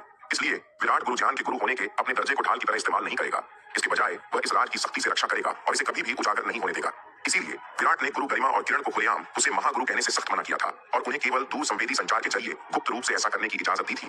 पवनगढ़ अकादमी से निकलने के बाद यशवंत के नेतृत्व में समूह यश परिवार के इलाके की ओर चल पड़ा। चलते चलते रोहिणी की नजर बार बार विराट और गुरु गरिमा पर घूम रही थी। उसकी आंखें संदेह से भरी हुई थी। कनिष्ठ भाई विराट और गुरु गरिमा के बीच आखिर रिश्ता क्या था? गुरु गरिमा कनिष्ठ भाई विराट की इतनी आज्ञाकारी क्यों थी? लगभग हमेशा उसकी मांग पूरी करने और उसके इशारे पर काम करने के लिए तैयार क्यों रहती थी? तार्किक रूप से चूंकि कनिष्ठ भाई विराट ने पहले तावीजों का कोर्स किया था, इसलिए गुरु गरिमा के आदेशों का पालन करने वाला वही होना चाहिए था। आखिरकार वह गुरु गरिमा का छात्र था, लेकिन हकीकत बिल्कुल उलट थी। गुरु गरिमा ही थी जो कनिष्ठ भाई विराट की हर बात सुनती थी और उनके डांटने पर भी वह मुंह से एक शब्द भी नहीं निकालती थी, बिल्कुल एक आज्ञाकारी पत्नी की तरह। क्या ऐसा हो सकता है कि इन दोनों का सचमुच कोई चक्कर था? रोहिणी की संदिग्ध निगाहों से गुरु गरिमा असहज महसूस कर रही थी। उसने रोहिणी की ओर मुड़कर पूछा, कनिष्ठ बहन रोहिणी, क्या कोई बात है? रोहिणी ने झट से अपना सिर हिलाते हुए कहा, कुछ नहीं। उसे गुरु गरिमा की अच्छी समझ थी। आखिरकार गुरु गरिमा सौम्य और मिलनसार थी, कभी घमंडी या दबंग नहीं थी और कुछ कम सुंदर महिलाओं के विपरीत वह कभी दिखावा या घमंडी नहीं थी। इसके अलावा भले ही वह गुरु गरिमा को नापसंद करती हो, वह इसके बारे में कुछ नहीं कर सकती थी। आखिरकार गुरु गरिमा शीर्ष 10 आंतरिक शिष्यों में से एक थी, अविश्वसनीय रूप से शक्तिशाली। सिर्फ एक सुंदर चेहरा नहीं। रोहिणी ने गुरु गरिमा और विराट की तरफ फिर से नहीं देखा, यह सोचकर कि पूर्वी प्रांगण लौटने के बाद वह छोटे भाई विराट से इस बारे में पूछेगी। अगर इन दोनों का सचमुच कोई अफेयर था तो यह बहुत ही ज्यादा गुस्सा दिलाने वाला होगा। वह गुरु गरिमा से पहले विराट को जानती थी। विराट गुरु गरिमा को स्वीकार तो कर सकता था, लेकिन उसे अस्वीकार क्यों कर सकता था? उसे विराट के साथ मिलकर इस मामले की तह तक जाना था। विराट चलते हुए अपनी रीढ़ की हड्डी में एक सिहरन महसूस कर रहा था। वह खुद को पलटकर रोहिणी की तरफ देखने से नहीं रोक सका तो उसने पाया कि वह उसे एक सख्त चेहरे से घूर रही थी। उसका हाव भाव काफी डरावना था। यह देखकर विराट की रीढ़ की हड्डी में एक सिहरन महसूस हुई। अब इस हिंसक लड़की को क्या हो गया है? कुछ तो गड़बड़ लग रही थी। विराट सहज रूप से रोहिणी से थोड़ा दूर हट गया, इस बात से अनजान कि यह अनजाने में उसे गुरु गरिमा के करीब ले आया था। यह देखकर रोहिणी के चेहरे पर और भी उदासी छा गई। उसे यकीन होता जा रहा था कि दोनों के बीच कुछ तो चल रहा है, वरना विराट चलते हुए भी गुरु गरिमा से क्यों चिपका रहता? विराट ने कभी सोचा भी नहीं था कि उसकी अनजाने में की गई छोटी सी हरकत रोहिणी के मन में इतना जटिल नाटक छेड़ देगी। एक तूफान चुपचाप उठ रहा था। जब समूह यश परिवार के निवास पर पहुंचा तो यश परिवार के मुखिया यशपाल, जब उन्हें पता चला कि गुरु ज्ञान के प्रत्यक्ष शिष्य गुरु गरिमा उनसे मिलने आए हैं तो वे तुरंत बाहर आकर उनका स्वागत करने लगे। उनका व्यवहार अत्यंत विनम्र और विनम्र था। विराट को अचानक एहसास हुआ कि गुरु गरिमा को साथ लाना कितना बुद्धिमानी भरा कदम था। गुरु गरिमा की उपस्थिति में उन्होंने खुद को बहुत प्रयास और अनुनय विनय से बचा लिया। उनके बिना आज उनका लक्ष्य प्राप्त करना एक बड़ा काम होता। यशपाल को उनसे मिलने के लिए बुलाना भी शायद मुश्किल होता। गुरु गरिमा विराट के उसे साथ लाने के उद्देश्य के बारे में अनिश्चित, केवल उदासीन प्रतिक्रिया ही दे सकी। सच तो यह है कि हालांकि यशपाल यश परिवार का मुखिया था, लेकिन वह हैसियत, पद और शक्ति के मामले में उससे बहुत कमतर था। सच कहूं तो अगर विराट उसे साथ नहीं लाता तो यशपाल उससे मिलने के योग्य भी नहीं होता। स्वभाव से सौम्य गुरु गरिमा यशपाल के गर्मजोशी भरे आतिथ्य के लिए ज्यादा रुकी या शर्मिंदा होने का जोखिम नहीं उठा सकती थी। वह केवल धैर्यपूर्वक सतही खुशामद ही कर सकती थी। ठीक है बुजुर्ग यशपाल, बस करो ये बकवास, आज हम आपसे जरूरी काम से मिलने आए हैं। रोहिणी ने यशपाल को गुरु गरिमा के साथ बकबक करते देख अधीरता से कहा, मिस रोहिणी, आप यहाँ क्यों आई हैं? यशपाल ने हैरानी से पूछा। वह रोहिणी, विराट, बालक और अन्य लोगों को गंभीरता से नहीं लेता था। वे केवल पवनगढ़ अकादमी के बाहरी अनुयायी थे, उसके उत्साह के लायक नहीं। उसने केवल गुरु गरिमा के कारण ही उनका थोड़ा सम्मान किया था। अब रोहिणी उसे बुजुर्ग यशपाल भी कह रही थी, जिससे यशपाल और भी नाराज हो गया। अगर गुरु गरिमा वहां न होती तो वह तुरंत उन पर भड़क जाता और उन्हें बाहर निकाल देता। रोहिणी को यह बुजुर्ग बिल्कुल पसंद नहीं था। जैसा बाप वैसा बेटा। यशवंत, वह घमंडी नौकर, अपने पिता के गुणों को पूरी तरह से विरासत में पा चुका था और उस बूढ़े का घमंड यशवंत से भी ज्यादा था। हम आज यहाँ छोटी बहन मृदुला के बारे में आए हैं। हमें उम्मीद है कि आप छोटी बहन मृदुला और नकुल परिवार के बीच की शादी रद्द कर देंगे। रोहिणी ने बिना किसी लाग लपेट के सीधे मुद्दे पर आ गई। ये सुनकर यशपाल का चेहरा थोड़ा काला पड़ गया। मिस रोहिणी, यह हमारे यश परिवार का पारिवारिक मामला है। क्या आप ज्यादा दखलंदाजी नहीं कर रही हैं? गुरु गरिमा के सम्मान में उन्होंने बहुत विनम्रता से बात की। अगर गुरु गरिमा यहाँ न होती और यह लड़की उनके सामने इतनी बदतमीजी करने की हिम्मत करती तो वह अपने नौकरों से उसे बाहर निकलवा देते। बूढ़े यशपाल, छोटी बहन मृदुला अभी भी आपकी बेटी है। आप उसे आग के गड्ढे में धकेलना कैसे बर्दाश्त कर सकते हैं? आप कैसे पिता हैं? रोहिणी ने गुस्से से जवाब दिया। हालांकि गुरु भूपति निराशाजनक थे और रोहिणी उन्हें पिता कहना भी नहीं चाहती थी, फिर भी वह कम से कम उसके साथ अच्छा व्यवहार तो करते थे। एक पिता के रूप में वह उसके प्रति प्रेमपूर्ण और जिम्मेदार थे। रोहिणी की उनके प्रति पिछली नाराजगी उनकी मां गौरी के प्रति उनकी निष्क्रियता से उपजी थी, लेकिन अब अपने पिता यशपाल को मृदुला की खुशी की पूरी तरह से अवहेलना करते देखकर उसे लगा कि वह पिता बनने के बिल्कुल भी योग्य नहीं है। उसके भीतर क्रोध की एक लहर भड़क उठी। बस मिस रोहिणी, अगर आप इसी तरह अनुचित व्यवहार करती रहीं तो मुझे आपको बाहर निकालना होगा। यशपाल भी गुस्से में था। यह महिला हद से ज्यादा आगे बढ़ गई थी। उस पर उंगली उठाने और उसके मुंह पर उसे कोसने की हिम्मत कर रही थी। उसने उसका जरा भी सम्मान नहीं किया। आखिरकार वह यश परिवार का मुखिया था। वह ऐसा अपमान कैसे बर्दाश्त कर सकता था? रोहिणी ने व्यंग्य किया, क्या तुम्हें डर नहीं है कि नकुल परिवार तुम्हें आत्मा ताबीज के धंधे में दबा देगा? हम इसे सुलझाने में तुम्हारी मदद कर सकते हैं। ओ, तुम इसे सुलझाने में मेरी मदद करोगे? तुम इसे कैसे सुलझाओगे? यशपाल ने ठंडी मुस्कान के साथ रोहिणी को देखा। रोहिणी विराट की ओर मुड़ी और बोली, छोटे भाई विराट, ये तुम पर निर्भर है। ये देखकर विराट थोड़ा असहाय महसूस कर रहा था। यह हिंसक लड़की हमेशा की तरह बेबाक और सीधी थी। कुलपति यशपाल, क्या तुम हमें अपनी यश परिवार की आत्मा ताबीज दिखाओगे? विराट ने यशपाल से पूछा। हमारी यश परिवार की आत्मा ताबीज ऐसी चीज नहीं है जिन्हें कोई यूं ही देख ले, यशपाल ने तिरस्कार पूर्वक कहा। वह विराट, जो एकमात्र मध्य अवस्था दिव्य गहन क्षेत्र की चींटी थी, की ओर देखना भी नहीं चाहता था और उसे लगा कि ऐसी चींटी से बात करना उसके लिए नीचता की बात है। यशपाल का घमंडी और कृपालु रवैया देखकर विराट को बेबसी का एहसास हुआ। यह कुत्ता लोगों को नीची नजरों से देखता है। शुक्र है इस बार वह अपना तुर्क का पत्ता साथ लाया था, वरना हालात बहुत मुश्किल हो जाते। ऐसे घोर घमंडी व्यक्ति से निपटना वाकई मुश्किल था। हालांकि उसके पास इतना शक्तिशाली तुर्क का पत्ता था जो ऐसे घमंडी लोगों से निपटने का सबसे आसान तरीका था। गुरु गरिमा, चूंकि कुलपति यशपाल हमें नीची नजरों से देखते हैं, चलो चलते हैं। विराट ने गुरु गरिमा की ओर हाथ हिलाया और कहा, फिर हॉल से बाहर निकल गया। गुरु गरिमा को विराट ने सिर्फ संख्या बढ़ाने के लिए घसीटा था, इसलिए स्वाभाविक रूप से उसने विराट की हर बात मानी। जी हाँ महागुरु। गुरु गरिमा अपनी कुर्सी से उठी और आदरपूर्वक विराट के पीछे चली गई। यशपाल यह दृश्य देखकर पूरी तरह स्तब्ध रह गया। उसने मान लिया था कि विराट और अन्य लोग गुरु गरिमा के सेवक हैं, जो उसके क्षितिज को व्यापक बनाने के लिए उसके साथ हैं, लेकिन उसने कभी नहीं सोचा था कि गुरु गरिमा ऐसा व्यवहार करेंगी मानो वह एक चींटी हो जिसकी उसने पूरी तरह से उपेक्षा की हो। गुरु गरिमा के चापलूस व्यवहार को देखकर यशपाल पूरी तरह से भयभीत हो गया। यशपाल गुरु गरिमा को बहुत अच्छी तरह से जानता था। गुरु गरिमा न केवल उच्च पद की थी, बल्कि अविश्वसनीय रूप से शक्तिशाली भी थी। वास्तव में एक दुर्जय व्यक्तित्व। उसकी स्थिति और ताकत को देखते हुए पूरे पवनगढ़ राजवंश में बहुत कम लोग थे जो उसे ऐसा सम्मान प्राप्त कर सकते थे। यह हरे रंग का युवक वास्तव में कौन था? इस समय यशपाल वास्तव में भयभीत था। हरे रंग के इस रहस्यमय युवक के प्रति अपनी पिछली अशिष्टता को याद करके यशपाल कांपने से खुद को रोक नहीं सका। ताबीज हॉल के केवल एक शिष्य नकुल युन ने पहले ही उनके यश परिवार को इतनी परेशानी में डाल दिया था। अगर इतना शक्तिशाली व्यक्ति उनके यश परिवार पर हमला करता तो यह उनके ताबीज बाजार को पूरी तरह निकल जाने जितना आसान नहीं होता। उनका यश परिवार पवनगढ़ शाही शहर से सुरक्षित निकल भी पाएगा या नहीं, यह अनिश्चित था। यशपाल जितना ज्यादा इस बारे में सोचता उतना ही ज्यादा डरता जाता। अब उसे अपनी इज्जत बचाने की कोई परवाह नहीं थी और वह तुरंत जमीन पर घुटनों के बल गिर पड़ा। प्लॉप! उसने हाथ बढ़ाकर विराट के कपड़े पकड़ लिए और चिल्लाया, युवा स्वामी रुकिए, मैं अभी अंधा था। मृदुला की खातिर इस बार मुझे माफ कर दीजिए। दोस्तों आपको यह एपिसोड कैसा लगा हमें कमेंट करके जरूर बताएं और इस वीडियो को लाइक और शेयर करना ना भूलें। चलिए मिलते हैं एक नए एपिसोड के साथ।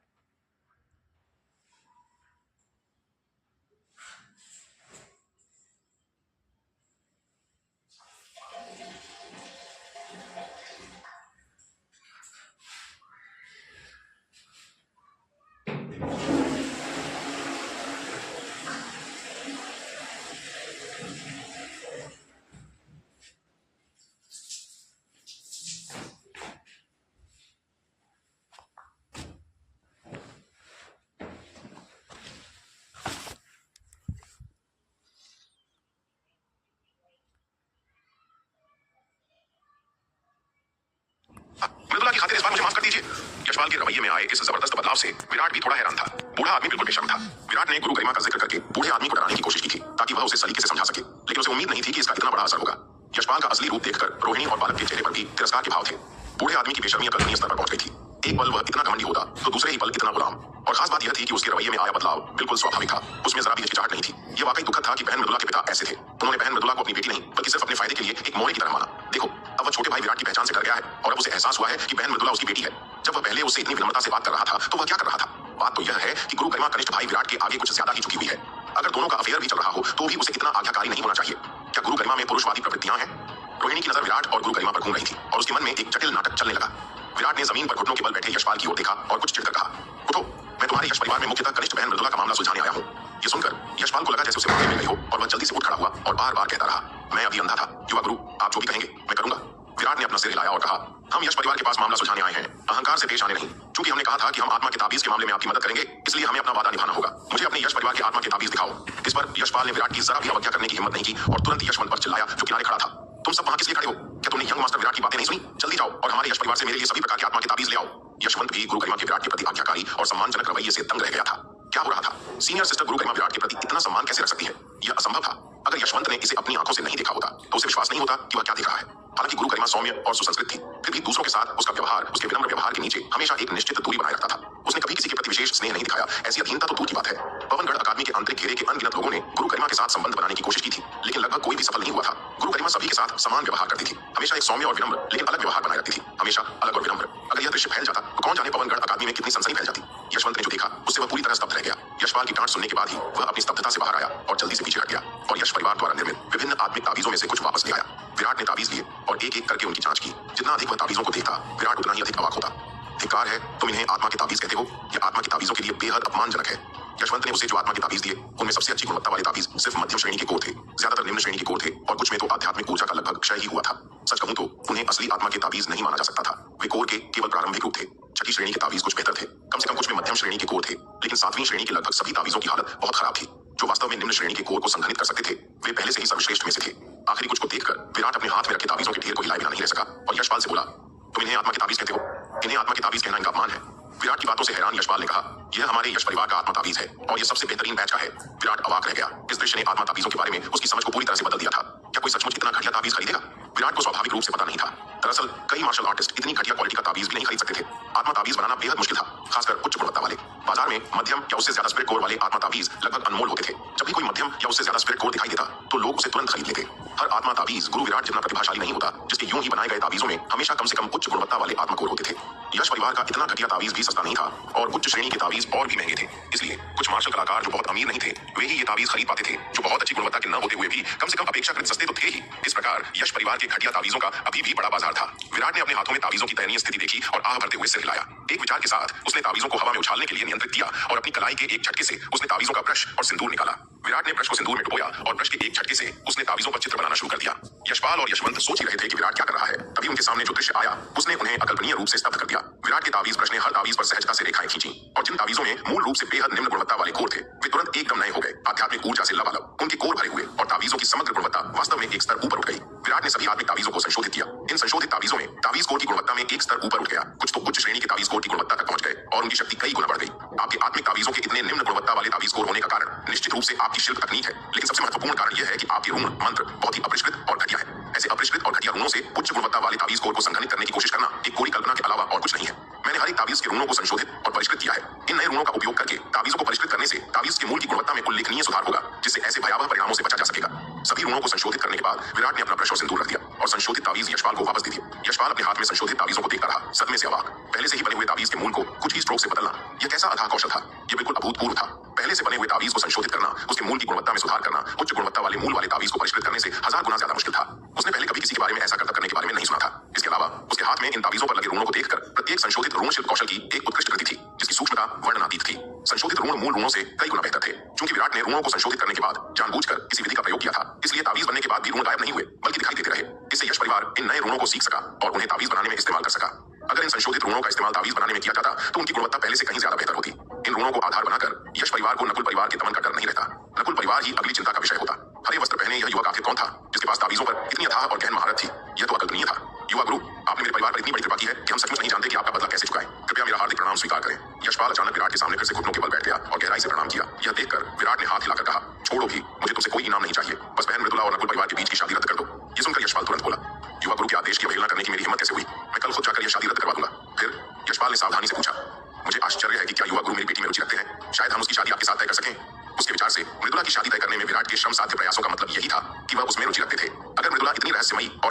स्त्री से शादी करके सामाजिक सीढ़ी चढ़ सकती है तो यह नकुल परिवार के उस मोटे आदमी से शादी करने से कहीं ज्यादा यश परिवार के लिए आशाजनक होगा।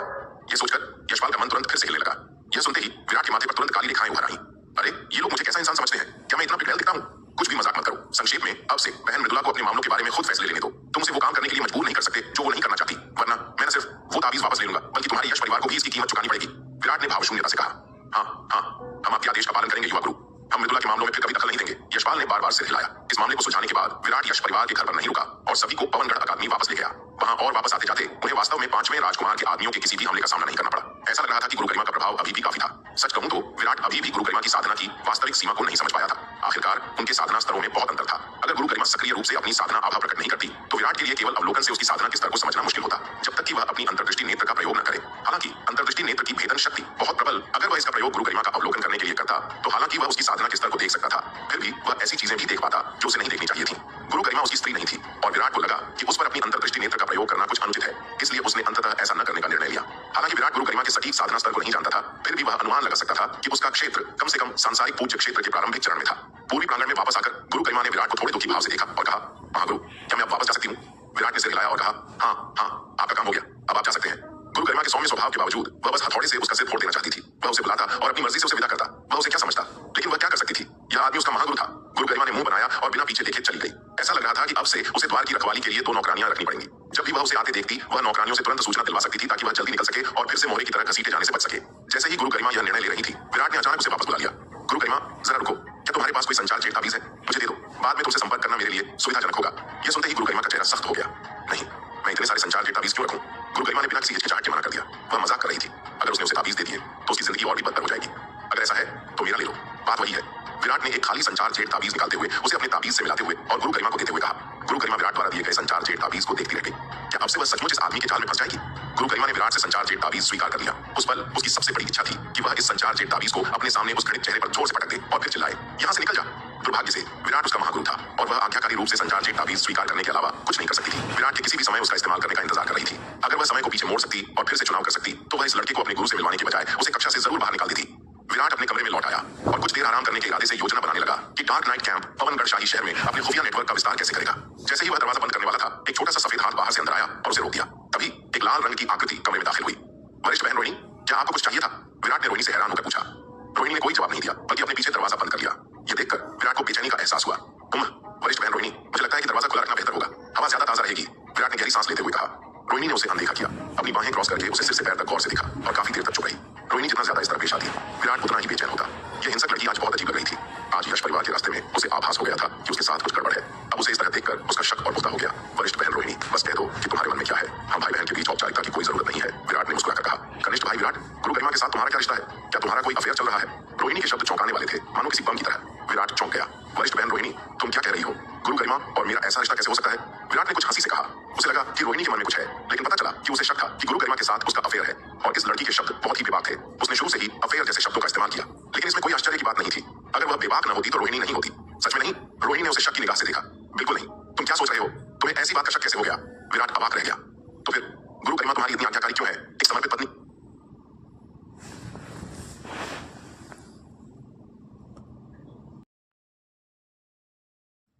और इतनी गुणी, तुम इसे कैसे समझाओगे?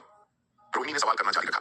ऐसा इसलिए है क्योंकि वह ताबीज बनाने में मेरी असाधारण प्रतिभा की कदर करती है और क्योंकि मैंने उसे इस क्षेत्र में मार्गदर्शन दिया है, इसलिए वह मेरी आभारी है और हमेशा मेरा एहसान चुकाना चाहती है। उसने कहा है कि अगर भविष्य में मुझे किसी चीज की जरूरत पड़े तो मैं उसके पास आ सकता हूँ और वह कभी मना नहीं करेगी। आज संयोग से मेरा सामना इसी स्थिति से हुआ, इसलिए मैं उसके पास गया। विराट ने यूं ही एक कहानी गढ़ ली।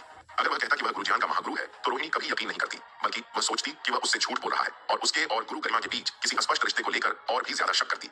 यह स्पष्टीकरण हालांकि थोड़ा अटपटा लग रहा था, रोहिणी को इस पर यकीन करने की और भी ज्यादा संभावना थी। इसके अलावा विराट को समझ नहीं आ रहा था कि इस हिंसक लड़की को उसकी निजी भावनाओं की परवाह करने की फुर्सत कैसे मिली। रोहिणी को पहले कभी इस तरह की चीजों में दिलचस्पी नहीं रही थी। सच में तुम मुझसे झूठ नहीं बोल रहे हो?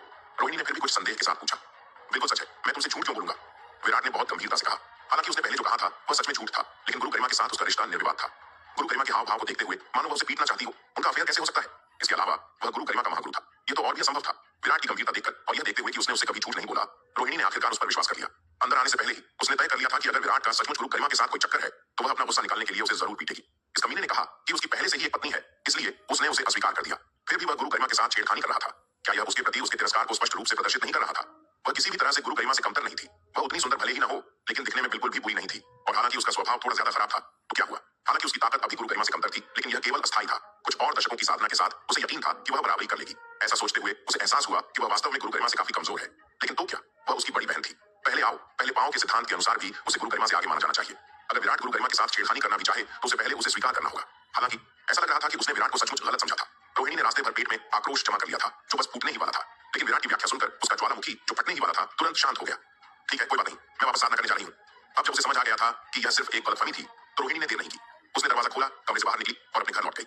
रोहिणी को जाते देख विराट ने अपने माथे से ठंडा पसीना पोंछा। अगर उसने अभी लापरवाही से बात की होती तो शायद वह मुक्का उस पर ही पड़ जाता।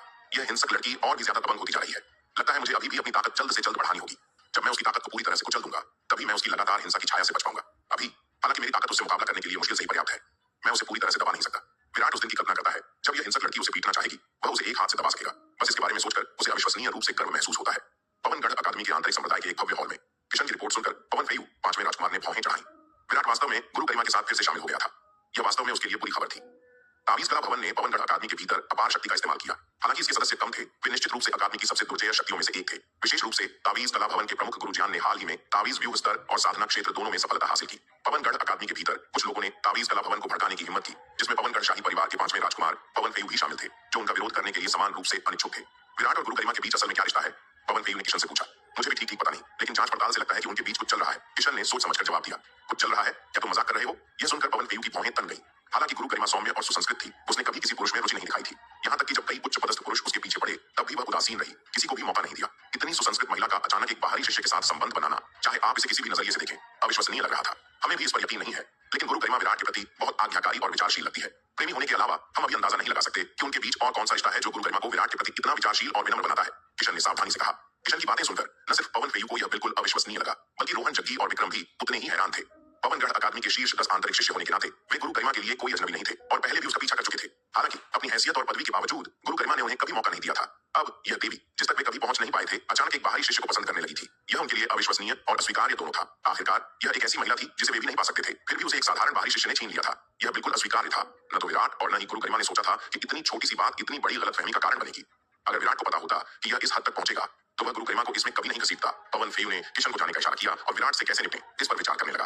दरअसल जैसे जैसे पवन फेयू की विराट की जांच पड़ताल गहरी होती गई और उसकी समझ बढ़ती गई, उसे एहसास हुआ कि विराट एक दुर्जय प्रतिद्वंद्वी है और वह उसे अपने दल में शामिल करने के विचार को लंबे समय से पाल रहा था। इस बार किशन की रिपोर्ट सुनकर पवन फेयू का संकल्प और भी मजबूत हो गया। विराट से लड़ते रहने के बजाय उसे भर्ती करना और अपने स्वार्थ के लिए उसका इस्तेमाल करना बेहतर होगा।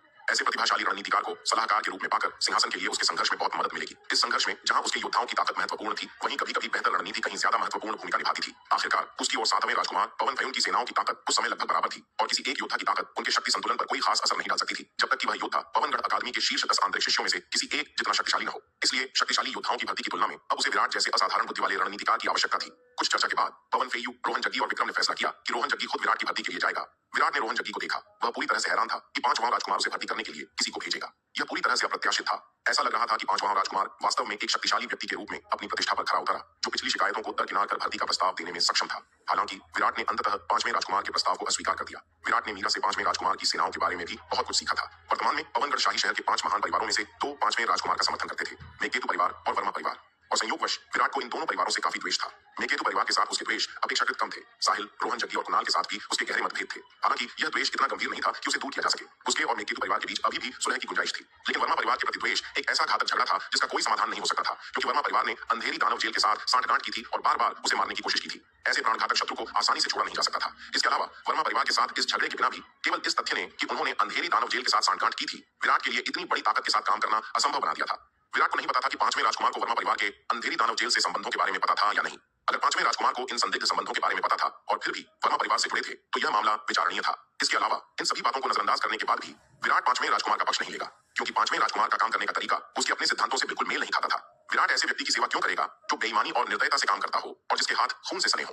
हालांकि विराट खुद कोई संत नहीं था, फिर भी वह निर्दयी और दुष्ट लोगों के साथ संगति करने से कतराता था। हालांकि उसने 5वें राजकुमार के प्रस्ताव को अस्वीकार कर दिया, लेकिन वह उससे लड़ना भी नहीं चाहता था, क्योंकि उसकी वर्तमान ताकत अभी भी बहुत कमजोर थी और 5वें राजकुमार जैसे विशालकाय व्यक्ति से लड़ना बहुत खतरनाक था। इसलिए विराट ने प्रस्ताव रखा कि अगर 5वां राजकुमार उसे और परेशान न करे, तो वह युद्धपोत और बादल नौकाएं 5वें राजकुमार को लौटा सकता है और इस तरह पुराने गिले शिकवे मिटा सकता है। हालांकि शर्त यह थी कि 5वां राजकुमार 5वीं श्रेणी बी के युद्धपोत और बादल नौकाएं लौटाने से पहले एक रक्त संधि पर हस्ताक्षर करेगा। कनिष्ठ भाई विराट, क्या आप पुनर्विचार नहीं करेंगे? क्या आप सचमुच महामहिम 5वें राजकुमार के प्रस्ताव को ठुकरा देंगे? रोहन, जग्गी।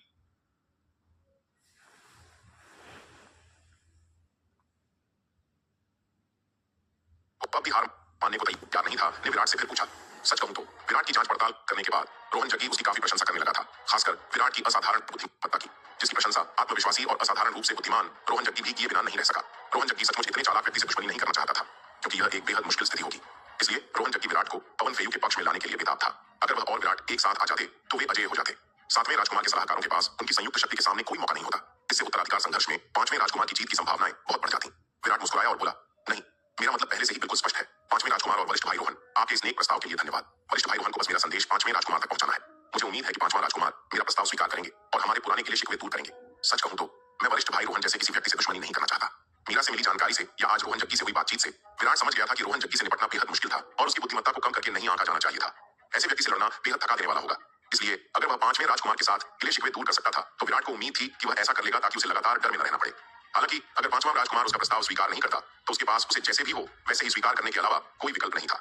किसी भी हालत में वह पांचवें राजकुमार जैसे किसी व्यक्ति के आगे झुकने को तैयार नहीं था। चूंकि ऐसे व्यक्ति में बुनियादी नैतिकता और सिद्धांतों का भी अभाव था, इसलिए वह ऐसे व्यक्ति के साथ कभी संगति नहीं करेगा। रोहन जग्गी ने अफसोस से कहा, लगता है यह सचमुच अफसोस की बात है। मैं कनिष्ठ भाई विराट की बातें पांचवें राजकुमार तक पहुंचा दूंगा, लेकिन मुझे यकीन नहीं है कि वह उन्हें स्वीकार करेंगे। मुझे उम्मीद है कि भविष्य में हम प्रतिद्वंद्वी नहीं बनेंगे। रोहन जग्गी खड़ा हुआ और विराट से विदा लेते हुए मुस्कुराया। विराट उसे विदा करने के लिए उठा। रोहन जग्गी की धीरे धीरे लुप्त होती आकृति को देख रहा था। विराट अपना सिर हिलाए बिना नहीं रह सका। यह सचमुच अफसोस की बात थी कि रोहन जग्गी ने पांचवें राजकुमार जैसे व्यक्ति के अधीन काम किया। रोहन जग्गी आंतरिक संप्रदाय में लौट आया और विराट के साथ अपनी बातचीत के परिणाम पवन फेयू को बताए। रोहन जग्गी की बात सुनकर पवन फेयू की आंखें लाल हो गईं और उसने दांत पीसते हुए कहा, कितना कृतज्ञ बदमाश है। मैंने पहले ही हमारे पुराने गिले शिकवे बुला दिए हैं और उसे भर्ती करने के लिए खुद को भी नीचा दिखाया है, फिर भी उसने मुझे मना करने की हिम्मत की। वह मौत के लायक है। गुस्से में पवन फेयू ने अपनी हथेली बगल में रखी सफेद जेड की मेज पर दे मारी। मेज एक उच्च श्रेणी की 7वीं श्रेणी की जेड की मूर्ति एक जोरदार धमाके के साथ टुकड़े टुकड़े हो गई। सबसे महत्वपूर्ण बात, उसके प्रहार की अपार शक्ति के बावजूद कोई अवशिष्ट बल नहीं निकला। मेज के टूटने के अलावा किसी और चीज पर असर नहीं पड़ा। यह उसकी शक्ति पर उसके अद्भुत नियंत्रण का प्रदर्शन था। आदेश जारी करो, आज से विराट को प्रथम श्रेणी का दुश्मन माना जाएगा। पहला मौका मिलते ही उसे बिना किसी दया के मार डालो। पवन फेयू ने धमकी भरे अंदाज में आदेश दिया। विराट द्वारा उसे भर्ती करने से इनकार करने पर उसे गहरा अपमान महसूस हुआ। इस तुच्छ गंवार ने बार-बार उसकी योजनाओं को विफल किया है। जयगढ़ नगर में उसने राणा परिवार की भव्य योजना को विफल कर दिया। पवनगढ़ शाही शहर लौटते समय उसने उस डाकू समूह का नाश कर दिया जिसे उसने बड़ी मेहनत से पाला था, और हाल ही में उसने वज्रगर्जन संप्रदाय को भी नष्ट कर दिया जिसे उसने अभी-अभी भर्ती किया था। इनमें से कोई भी कार्य उसकी मृत्यु का कारण बन सकता था, फिर भी उसने स्वेच्छा से इन सभी दुर्भावनाओं को त्याग दिया, पिछली शिकायतों को क्षमा कर दिया और उसे भर्ती करने के लिए खुद को भी नीचा दिखाया। लेकिन इस कमीने ने उसकी सद्भावना को अस्वीकार करने का साहस किया। इसके अलावा उसने पांचों श्रेणी बी के युद्धपोतों और बादल नौकाओं को वापस करने से पहले उससे रक्त समझौते पर हस्ताक्षर करने की मांग करने का साहस किया। अपने इतने वर्षों में पवन फेयू को कभी किसी ऐसे व्यक्ति का सामना नहीं करना पड़ा जिसने उसे इस तरह धमकी देने की हिम्मत की हो। यह बिल्कुल असहनीय था। पवन फेयू के मन में पहले से ही विराट के लिए गहरी नफरत थी, लेकिन पहले विराट की असाधारण बुद्धि और प्रतिभा को देखकर वह उसे भर्ती करना चाहता था, जिससे उसकी नफरत कुछ समय के लिए दब गई। विराट की अस्वीकृति सुनकर विराट के प्रति उसकी नफरत ज्वालामुखी की तरह फूट पड़ी, असहनीय हो गई। अगर पूर्वी प्रांगण में गुरु भूपति का डर न होता तो वह वहां दौड़कर विराट को वहीं मार डालता। यह देखकर कि बात आखिरकार उस मुकाम पर पहुंच गई है जिसकी उसे बिल्कुल भी उम्मीद नहीं थी, रोहन जग्गी आह भरने से खुद को नहीं रोक सका। हालांकि चूंकि वह पवन फेयू के प्रति वफादार था और चूंकि पवन फेयू ने आदेश दिया था, इसलिए वह आज्ञा का पालन ही कर सकता था। उसे बस यही लग रहा था कि विराट की अद्भुत बुद्धि के चलते उसे मारना आसान नहीं होगा। पवनगढ़ अकादमी के भीतर उनके कार्यों पर कड़ी निगरानी रखी जाती थी, क्योंकि प्रवर्तन हॉल हर चीज पर नजर रखता था। प्रवर्तन हॉल पवनगढ़ अकादमी के प्रत्येक शिष्य के सिर पर लटकी एक तलवार की तरह था। यह याद दिलाता था कि उन्हें अकादमी के नियमों का पालन करना होगा। पांचवें राजकुमार की अपार शक्ति के बावजूद वह पवनगढ़ अकादमी के भीतर प्रवर्तन हॉल के अस्तित्व को पूरी तरह से नजरअंदाज नहीं कर सकता था। प्रवर्तन हॉल बिना किसी अपवाद के पवनगढ़ अकादमी का सबसे शक्तिशाली विभाग था। इसके अलावा प्रवर्तन हॉल के पुराने लोग बेहद कठोर और अनम्य हैं। एक बार जब कोई पवनगढ़ अकादमी के नियमों का उल्लंघन करता है तो वे बिल्कुल भी दया नहीं दिखाते। इसलिए जब तक विराट पवनगढ़ अकादमी के भीतर है, उनके लिए उसे कुछ भी करना बहुत मुश्किल है। भले ही वे उसे मारने के लिए हत्यारे भेज दें, फिर भी प्रवर्तन हॉल की जांच से बचना लगभग असंभव है।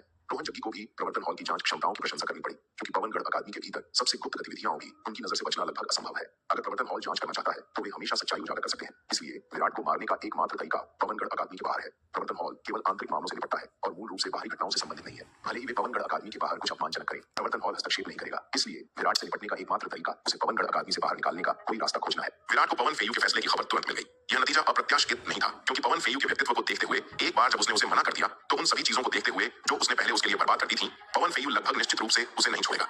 पवन फेयू के बारे में अपनी समझ से वह जानता था कि पवन फेयू बिल्कुल भी उदार व्यक्ति नहीं था।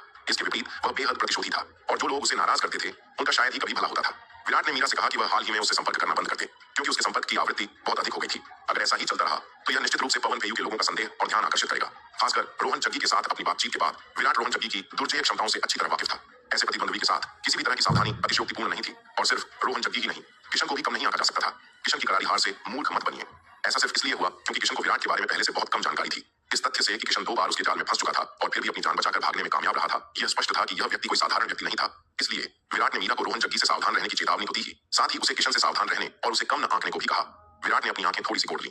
अब जबकि पांचवें राजकुमार ने आधिकारिक तौर पर उस पर युद्ध की घोषणा कर दी थी, उसे अपनी तैयारियां तेज करनी थी। जैसे ही विराट रणनीति बनाने के बारे में सोच रहा था, उसे अचानक भैरव का एक संदेश मिला। 9 धाराओं वाले महाद्वीप के शून्य द्वीप पर एक मानव मार्शल कलाकार लगातार खोजबीन कर रहा था। शून्य पत्थर की खान के आसपास के गुप्त व्यूह को नष्ट करने की कोशिश कर रहा था। यह संदेश पाकर विराट तुरंत टेलीपोर्टेशन व्यू के माध्यम से दक्षिणी महाद्वीप लौट आया और फिर वांशी शहर में अंतरआयामी टेलीपोर्टेशन व्यू के माध्यम से 9 धाराओं वाले महाद्वीप में प्रवेश किया। अमातेरासु द्वीप पर विराट ने पहले एक छद्म ताबीज का इस्तेमाल करके अपना रूप और साधना आभा बदली, खुद को एक दिव्य गहन क्षेत्र के मार्शल कलाकार के रूप में प्रच्छन्न किया और फिर अमातेरासु द्वीप पर टेलीपोर्टेशन व्यू का इस्तेमाल करके शून्य द्वीप की यात्रा की। शून्य द्वीप पहुंचने के बाद विराट को पता चला कि जिस व्यक्ति ने उस गुप्त व्यू को नष्ट करने का प्रयास किया था वह वास्तव में कुणाल था। सच तो यह है कि भैरव की हजारों की विशाल योद्धा सेना के साथ कुणाल को हराना या यहाँ तक कि मार डालना भी आसान होता। हालांकि विराट को चिंता थी कि अगर भैरव और उसका समूह कुणाल पर घात लगाने की अपनी कोशिश में नाकाम रहे और वह बच निकला तो यह एक बड़ी समस्या होगी।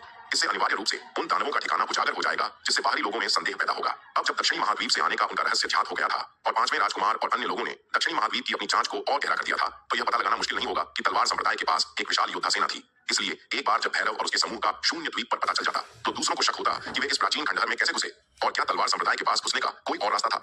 अगर ऐसा हुआ तो तलवार संप्रदाय के लिए यह एक बड़ी समस्या होगी।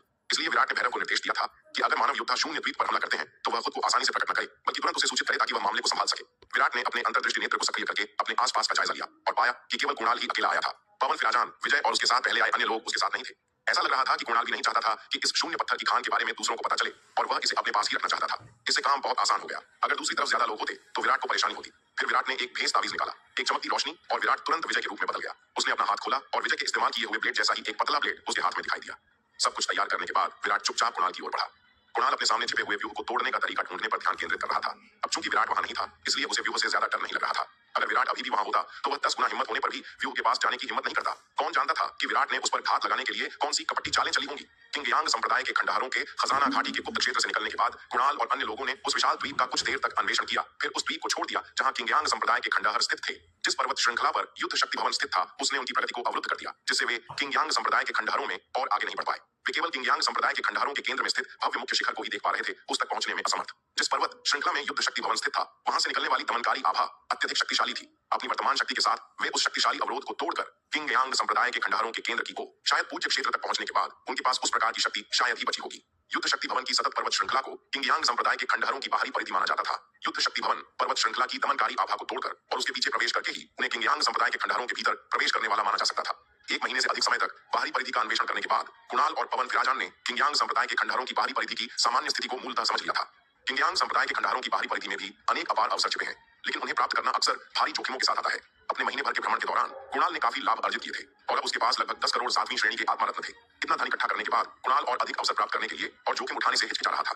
आखिरकार एक छोटी सी दुर्घटना उसे कंगाल बना सकती थी। उसके पास मौजूद खजाने और संसाधनों की विशाल मात्रा स्वर्गीय पूज्य क्षेत्र तक पहुंचने के लिए पर्याप्त से भी ज्यादा थी। इसलिए कुणाल ने पवन, फिराजान और अन्य लोगों को पीछे छोड़कर अपनी खोज और प्रशिक्षण जारी न रखने का फैसला किया। उसने इस प्राचीन खंडहर से प्रस्थान करके पवनगढ़ अकादमी लौटने और एकांत में साधना करने और पूज्य क्षेत्र तक पहुंचने की योजना बनाई। धीरे धीरे प्राप्त अवसरों का आनंद लेते हुए उन्हें अपनी शक्ति में परिवर्तित किया। हालांकि अपनी वापसी यात्रा में जब वह शून्य द्वीप से गुजरा तो उसे द्वीप पर हजारों मील तक फैली शून्य पत्थर की खान याद आई। सच कहूं तो इस द्वीप पर हजारों मील तक फैली शून्य पत्थर की खान उसके वर्तमान खजानों और संसाधनों से हजारों गुना ज्यादा मूल्यवान है। अगर वह इस शून्य पत्थर की खान को हासिल कर लेता तो उसके पास सचमुच जिंदगी भर के लिए पर्याप्त धन होता। यह सोचकर कुणाल को बहुत गुस्सा आया। उसने शून्य पत्थर की खान को सबसे पहले खोजा था, फिर भी विराट ने उसे हथिया लिया था। विराट की अनुपस्थिति का फायदा उठाकर शायद वह गुप्त व्यूह को तोड़कर शून्य पत्थर की खान को पुनः प्राप्त कर सके। यह सोचकर कुणाल ने दिशा बदली और शून्य द्वीप की ओर उड़ान भरी। किंग यांग संप्रदाय के बाहरी इलाके में कुणाल ने जो खजाने और अवसर प्राप्त किए वे वाकई उल्लेखनीय थे। उसके हाथ में पानी और आग उगलने में सक्षम लौकी में अपार शक्ति थी। लौकी से निकलने वाला पानी और आग स्पष्ट रूप से साधारण नहीं थे। इन शक्तिशाली पानी और आग में भयानक विनाशकारी शक्ति थी। गुप्त और रक्षा संरचनाओं पर गिरने वाले पानी और आग ने उनमें पहले ही एक बड़ा छेद कर दिया था। अगर वह इसी तरह चलता रहा तो शायद 1-2 घंटे से भी कम समय में इस आदमी के जल और अग्नि लौकी से पूरी संरचना नष्ट हो जाएगी। अपने जल और अग्नि लौकी के विनाश के कारण धीरे धीरे संरचना को ढाते हुए देखकर कुणाल खुद को रोक नहीं सका और हंस पड़ा। विराट की कड़ी मेहनत से तैयार किए गए व्यूह को अपने हाथों ढाते देख कुणाल को अवर्णनीय संतुष्टि का अनुभव हुआ। विराट के हाथों उसे कई अपमानजनक हार का सामना करना पड़ा था और इस दृश्य ने उसे ऐसा महसूस कराया जैसे उसने आखिरकार पासा पलट दिया हो। जैसे ही कुणाल बेहद आत्मसंतुष्ट महसूस कर रहा था अचानक पीछे से एक बेहद घातक हमले ने उस पर हमला किया। कुणाल चौंक गया और जल्दी से एक महत्वपूर्ण हिस्से पर वार को चकमा दे दिया। हालांकि इस जल्दबाजी भरे जवाब ने उसे एक घातक प्रहार से तो बचा लिया लेकिन उसकी पीठ में तेज दर्द महसूस हुआ क्योंकि उसे एक जोरदार वार लगा था जिससे उसे तुरंत गंभीर चोट लग गई थी। कुणाल सदमे और गुस्से से भर गया। आखिर कौन था जो इतनी खामोशी से उसके पास आया था बिना उसकी भनक पड़े। कुणाल ने पलटकर देखा तो एक तेज धार वाली किरण फिर से उसकी ओर बढ़ रही थी। कुणाल ने जल्दी से धार को चकमा दिया लेकिन पहले ही गंभीर चोट लगने के कारण वह अभी भी उससे पूरी तरह बच नहीं सका। उसे फिर से वार किया गया जिससे वह खून से लथपथ होकर उड़ गया। एक के बाद एक 2 घाव इतने गहरे थे कि हड्डियां दिखाई देने लगी। ब्लेड की अविश्वसनीय रूप से तेज धार ऊर्जा उसके शरीर में तेजी से फैल रही थी, लगातार उसके घावों को नुकसान पहुंचा रही थी और उनके भरने में बाधा डाल रही थी। हालांकि इस बार कुणाल ने आखिरकार अपने हमलावर का चेहरा देख लिया। विजय, क्या तुम पागल हो? तुमने मुझ पर घात क्यों लगाया? कुणाल सदमे और गुस्से से विजय पर दहाड़ा। उसने सचमुच उम्मीद नहीं की थी कि उसका हमलावर विजय होगा। आखिरकार वर्मा और मेघकेतु परिवार उस समय सहयोगी थे। दोनों ने 5वें राजकुमार का समर्थन करने का फैसला किया था। उसे यकीन नहीं हो रहा था कि विजय इतना निर्दयी था कि उस पर चुपके से हमला कर दे। इसके अलावा यह आदमी वाकई अप्रत्याशित था। वह अपनी ताकत छिपाने में माहिर था। चुपके से छिपने की तकनीक थी, जिससे वह बिना किसी चेतावनी के चुपचाप आ सकता था। अगर उसकी अपनी इतनी ताकत न होती तो शायद वह पहले ही मर चुका होता। कुणाल, अगर तुम्हें पता है कि तुम्हारे लिए क्या अच्छा है तो जल्दी से जल अग्नि लॉकी सौंप दो और मैं तुम्हारी जान बख्श सकता हूँ, वरना मुझे निर्दयी होने का दोष मत दो। विराट ने कुणाल से ठंडे स्वर में कहा। कुणाल की शक्ति वास्तव में दुर्जय थी। इतने गुप्त हमले के बावजूद वह अपनी जान बचाकर भागने में सफल रहा था। पवनगढ़ अकादमी के बाहरी संप्रदाय के दूसरे दर्जे के शिष्य के रूप में उसकी प्रतिष्ठा वास्तव में उचित थी। दिव्य गहन क्षेत्र के मध्य चरण में पहुंचने के बाद विराट की आक्रमण शक्ति अब विजय के बराबर थी, जिससे वह इस भूमिका के लिए एकदम उपयुक्त था। विराट की साधना आभा पूरी तरह से अर्धचरण पूज्य क्षेत्र के साधक के रूप में प्रच्छन्न थी, जो एक छद्म तावीज का उपयोग कर रहा था। विजय के स्वर और आचरण की नकल करने और उसी संकीर्ण धार वाले हथियार के उपयोग के साथ पहली नजर में कोई बड़ी खामी पहचानना मुश्किल था। कुणाल ऐसे अद्भुत तावीज के अस्तित्व से अनजान और विराट के अविश्वसनीय रूप से विश्वसनीय भेष को देखते हुए, यहाँ तक कि उसकी ताकत भी विजय के लगभग समान होने के कारण स्वाभाविक रूप से यह संदेह नहीं कर पाया कि उसके सामने खड़ा व्यक्ति एक धोखेबाज था। सिर्फ मेरी जल अग्नि लौकी के लिए तुम मुझे मार डालोगे? विजय, क्या तुम पागल हो गए हो? मेघकेतु और वर्मा परिवार अब सहयोगी हैं? क्या तुम्हें हमारे रिश्ते पर असर पड़ने का डर नहीं है? कुणाल, विजय पर गरजा। अब आसपास कोई नहीं है। अगर मैं तुम्हें मार दूं तो किसे पता चलेगा? मैं तुम्हें सलाह देता हूं कि आज्ञाकारी होकर जल अग्नि लौकी सौंप दो। संघर्ष करना बंद करो। विराट ने ठंडे स्वर में उपहास किया। मेरी जल अग्नि लौकी की शक्ति जानते हुए भी तुम मुझे उकसाने की हिम्मत कैसे कर रहे हो? पता नहीं तुम्हें इतना आत्मविश्वास कहां से आता है? कुणाल गुस्से से हंसा। लौकी के भीतर मौजूद अपार जल और अग्नि का इस्तेमाल करके विराट को घेर लिया। पानी और आग के प्रचंड प्रहार को देखकर विराट की भौहें थोड़ी सी उड़ गईं। इस जादुई कलाकृति की शक्ति वाकई अद्भुत थी। पानी और आग का सीधा सामना करने के बजाय विराट चमक उठा और तुरंत गायब हो गया। दिव्य गहन क्षेत्र के मध्य चरण में पहुंचने के बाद वह पवन स्क्रॉल तकनीक के छठे स्तर का उपयोग करने में और भी निपुण हो गया था। एक विचार मात्र से वह तुरंत दुनिया में गायब हो सकता था। दांव तलवार कला की पवन छाया शैली में विलीन हो सकता था, जिससे पवन छाया शैली और भी शक्तिशाली हो जाती थी और चुपचाप मार डालती थी। हालांकि विराट की आक्रमण शक्ति विजय के समान थी, लेकिन उसकी समग्र शक्ति विजय से कहीं अधिक थी। विजय की आकृति को अपनी आंखों के सामने अचानक गायब होते देख कुणाल का दिल तुरंत आश्चर्य और संदेह से भर गया। उसने तुरंत अपनी दिव्य इंद्रिय का विस्तार किया, अपने आसपास के 100 मील के दायरे में छानबीन की, लेकिन फिर भी विजय का कोई निशान नहीं मिला। कुणाल हैरान और क्रोधित दोनों था। उस कमीने विजय ने इतनी शक्तिशाली गुप्त तकनीक कब हासिल की? वह इसे छिपाने में वाकई माहिर था। उस कमीने की ताकत के रहते वह शीर्ष 10 बाहरी शिष्यों में 5वें स्थान पर कैसे आ सकता था?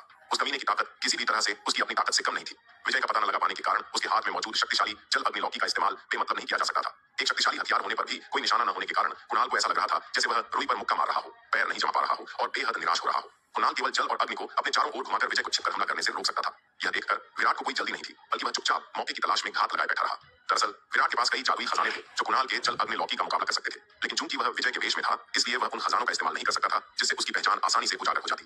दोनों पूरे आधे घंटे तक गतिरोध में फंसे रहे। न तो कुणाल और न ही विराट ने कोई जल्दबाजी की। यह देखकर कि आधा घंटा बीत चुका था और विजय का कोई पता नहीं था, कुणाल मन ही मन फिर से कोसने से खुद को रोक नहीं पाया। धिक्कार है, मैंने कभी सोचा भी नहीं था कि वह कमीना विजय इतना चालाक होगा। उसके अंदर इतनी ताकत छिपी है, इतना धैर्य है और वह असाधारण रूप से विश्वासघाती और कपटी है। उसकी ताकत के सभी पहलुओं को देखते हुए यह कमीना मुझसे कहीं ज्यादा खतरनाक है। सही रैंकिंग के हिसाब से इस कमीने को मुझसे आगे होना चाहिए। यह कमीना इतनी गहराई से छिपा हुआ था और आज वह मुझ पर हमला करने के लिए अपनी ताकत दिखाने को तैयार है। साफ है वह मेरी जान लेने की फिराक में है। इस बार मैं सचमुच लापरवाह था। मैंने शुरू में सोचा था कि इस प्राचीन खंडहरों के गुप्त क्षेत्र में प्रवेश करने वाले मार्शल कलाकारों में से केवल पवन फैजान और पंकज ही मेरे लिए खतरा है। इसलिए जब उसने जल अग्नि लौकी प्राप्त की तो उसने जानबूझकर इसे छिपाया नहीं, बल्कि इसे पवन फैजान, विजय और अन्य लोगों को दिखाया। कुणाल को यह उम्मीद नहीं थी कि उसकी शेखी उस दुष्ट विजय के लालच को आकर्षित करेगी। अगर वह शुरुआत में ही निर्णायक क्षण में चकमा न देता तो शायद अब तक उसका सिर कलम कर दिया गया होता। आधे घंटे की गतिरोध के बाद कुणाल आखिरकार थकने लगा। हालांकि जल अग्नि लौकी अविश्वसनीय रूप से शक्तिशाली थी, लेकिन इसकी शक्ति बनाए रखने के लिए भारी मात्रा में आत्मा रत्नों की आवश्यकता होती थी। जल अग्नि लौकी एक आत्मा रत्न से चलने वाला जादुई हथियार था, जो साधक की अपनी ऊर्जा पर निर्भर रहने वाले सामान्य जादुई हथियारों से अलग था। हालांकि कुणाल ने इस प्राचीन खंडहर में कई खजाने और संसाधन प्राप्त किए थे, लेकिन उसके पास ज्यादा आत्मा रत्न नहीं थे, जो जल अग्नि लौकी की शक्ति को लंबे समय तक बनाए रखने के लिए अपर्याप्त थे। इसलिए जब कुणाल ने देखा कि विजय आधे दिन से बिना कोई कदम उठाए घात लगाए बैठा है, तो वह घबरा गया। अगर यह गतिरोध जारी रहा तो उसके आत्मा रत्न खत्म हो जाने पर जल अग्नि लौकी अपनी शक्ति का प्रयोग नहीं कर पाएगी और वह शायद और भी मुश्किल स्थिति में पड़ जाएगा। शुरुआत में अपनी ताकत के बल पर भले ही विजय अपनी ताकत छिपा रहा हो, फिर भी यह अनिश्चित था कि अगर वे वास्तव में लड़ेंगे तो कौन जीतेगा। लेकिन मुख्य बात यह थी कि शुरुआत में विजय ने उस पर घात लगाकर हमला किया था और विजय ने उसे 2 बार चाकू मारा था, जिससे उसे बहुत गंभीर चोटें आई थीं। ऐसी स्थिति में अगर वह जल अग्नि लौकी खो देता तो शायद वह विजय का मुकाबला नहीं कर पाता। कुणाल ने यहाँ और रुकने की हिम्मत नहीं की और विजय चाहे कहीं भी छिपा हो, वह तेजी से आगे बढ़ा और सीधे शून्य द्वीप के बाहर की ओर भाग गया। विराट उसे इतनी आसानी से जाने नहीं देने वाला था। शून्य पत्थर की खान उसके लिए बेहद महत्वपूर्ण थी और वह कुणाल को इतनी बड़ी संपत्ति बर्बाद नहीं करने दे सकता था। इसके अलावा उसके और कुणाल के बीच पहले से ही एक रंजिश थी और विराट कुणाल के पास मौजूद जल अग्नि लौकी पर भी लालच करता था। इन सब बातों को ध्यान में रखते हुए विराट के पास उसे जाने देने का कोई कारण नहीं था। विराट ने कुणाल का पीछा किया। भागते समय कुणाल ने उपचार की गोलियां निकल ली और अपने शरीर पर चाकू के 2 घावों से बची हुई तलवार की भावना को दूर करने के लिए अपनी असली ऊर्जा का संचार किया। उसके घावों के भरने में सबसे बड़ी बाधा इन दोनों घावों में मौजूद तीक्ष्ण तलवार की भावना थी। एक बार यह तलवार की भावना दूर हो जाने पर उपचार की गोलियां उसके घावों को आसानी से भरने में मदद करेंगी। भागते समय कुणाल जल अग्नि लौकी से पानी और आग की फुहारें जारी रखता रहा और उसे अपने चारों ओर घुमाता रहा ताकि विजय कोई छुपकर हमला न कर सके। चूंकि विजय उस पर घात लगाने के लिए इतनी दूर तक आ गया था, इसलिए वह उसे इतनी आसानी से जाने नहीं देगा। हालांकि वह विजय की छिपी जगह नहीं ढूंढ पाया, लेकिन उसे यकीन था कि विजय उसका पीछा कर रही है। दोनों पूरे दिन एक के बाद एक उड़ते रहे। जल अग्नि लौकी की शक्ति बनाए रखने के लिए कुणाल लगातार उसमें आत्मा रत्न डालता रहा। पूरे दिन आत्मा रत्न जलाने के बाद कुणाल के आत्मा रत्न धीरे धीरे खत्म हो गए। इस प्राचीन खंडहर गुप्त क्षेत्र में प्रवेश करने से पहले उसके पास ज्यादा आत्मा रत्न नहीं थे। हालांकि वह पवनगढ़ अकादमी के शीर्ष 10 बाहरी शिष्यों में से एक था और उसकी संपत्ति कई पूज्य क्षेत्र के मार्शल कलाकारों से भी ज्यादा थी। फिर भी उसके पास कुल मिलाकर केवल 2 लाख 7वीं श्रेणी के आत्मा रत्न थे। 2 2 लाख 7वीं श्रेणी के आत्मरत्न ही जल अग्निलौकी को पूरे दिन चलाए रखने की सीमा थे। ऐसा सिर्फ इसलिए था क्योंकि उसने जल अग्निलौकी की शक्ति का केवल 10वां हिस्सा ही सक्रिय किया था, जिससे 2 लाख 7वीं श्रेणी के आत्मरत्न इतने लंबे समय तक टिके रहे। अगर उसने जल अग्निलौकी की पूरी शक्ति सक्रिय कर दी होती तो 2 लाख 7वीं श्रेणी के आत्मरत्न शायद आधे घंटे भी जलने के लिए पर्याप्त नहीं होते। उसके आत्मरत्न जल जाने के बाद जल अग्निलौकी से निकला शक्तिशाली जल और अग्नि धीरे धीरे बुझ गए। हालांकि स्थिति बहुत बुरी नहीं थी। हालांकि उसके आत्मरत्न जल गए थे, लेकिन 1 दिन के उपचार के बाद उसके चाकू के 2 घाव पूरी तरह से ठीक हो गए थे। कुणाल ने जल अग्निलौकी को एक तरफ रख दिया, अपनी लंबी तलवार निकाली और पूरी तरह सतर्क रहते हुए विजय के किसी भी छिपे हुए हमले से निपटने के लिए तैयार होकर उड़ान भरी। अपनी चोटें ठीक होने के बाद वह अब विजय से पहले जितना नहीं डरता था। कुणाल द्वारा जल अग्निलौकी को एक तरफ रख देने के बाद विराट ने कुणाल पर कई हमले किए। हालांकि कुणाल, जैसा कि पवनगढ़ अकादमी के 10 बाहरी शिष्यों में दूसरे स्थान के विशेषज्ञ से अपेक्षित था, सतर्क था। विराट ने पवन छाया शैली का इस्तेमाल किया भी, तो भी उसके लिए छिपकर हमला करना मुश्किल था। दांव तलवार कला की पवन छाया शैली मूल रूप से एक घातक तलवार शैली थी, जिसका इस्तेमाल छिपकर हमला करने के लिए किया जाता था। यह अपनी सबसे बड़ी ताकत तभी दिखा सकती थी जब प्रतिद्वंद्वी अचानक से चौंक जाए। अगर प्रतिद्वंद्वी तैयार हो तो पवन छाया शैली की शक्ति कुछ कम हो जाती थी। इसके अलावा विराट अब पवन छाया शैली का इस्तेमाल करने के लिए एक पतली तलवार का इस्तेमाल कर रहा था, जिससे उसकी शक्ति और कम हो गई। यह देखकर कि कुणाल के खिलाफ अब छिपकर हमले कारगर नहीं रहे, विराट ने खुद को प्रकट किया, कुणाल से सीधे लड़ने के लिए तैयार। विजय, यह क्या है? आखिरकार छुपकर वो घिनौने काम करने के बजाय खुलकर लड़ने को तैयार। बेशर्म, आज मैं तुम्हें तुम्हारे गुरु कुणाल की असली ताकत दिखाऊंगा। कुणाल ने विराट पर अपनी लंबी तलवार जोर से घुमाते हुए कहा। विराट द्वारा पूरे दिन परेशान किए जाने के बाद वह गुस्से से उबल रहा था। यदि उसके पास शक्तिशाली जल अग्निलौकी न होती तो संभवतः वह इस कमीने के हाथों मारा जाता। इस बार बात विजय के पीछा से बचने की नहीं, बल्कि इस कमीने को जाने देने की थी। कुणाल को अपनी ओर आते देख विराट ने पीछे हटने से इनकार कर दिया। दिव्य गहन क्षेत्र के मध्य चरण को तोड़ने के बाद वह अपने और कुणाल के बीच शक्ति के अंतर को परखना चाहता था। 7-8 महीने पहले जब वह अभी भी अर्धचरण दिव्य गहन क्षेत्र का साधक था, शून्य द्वीप पर उसका सामना कुणाल से हुआ।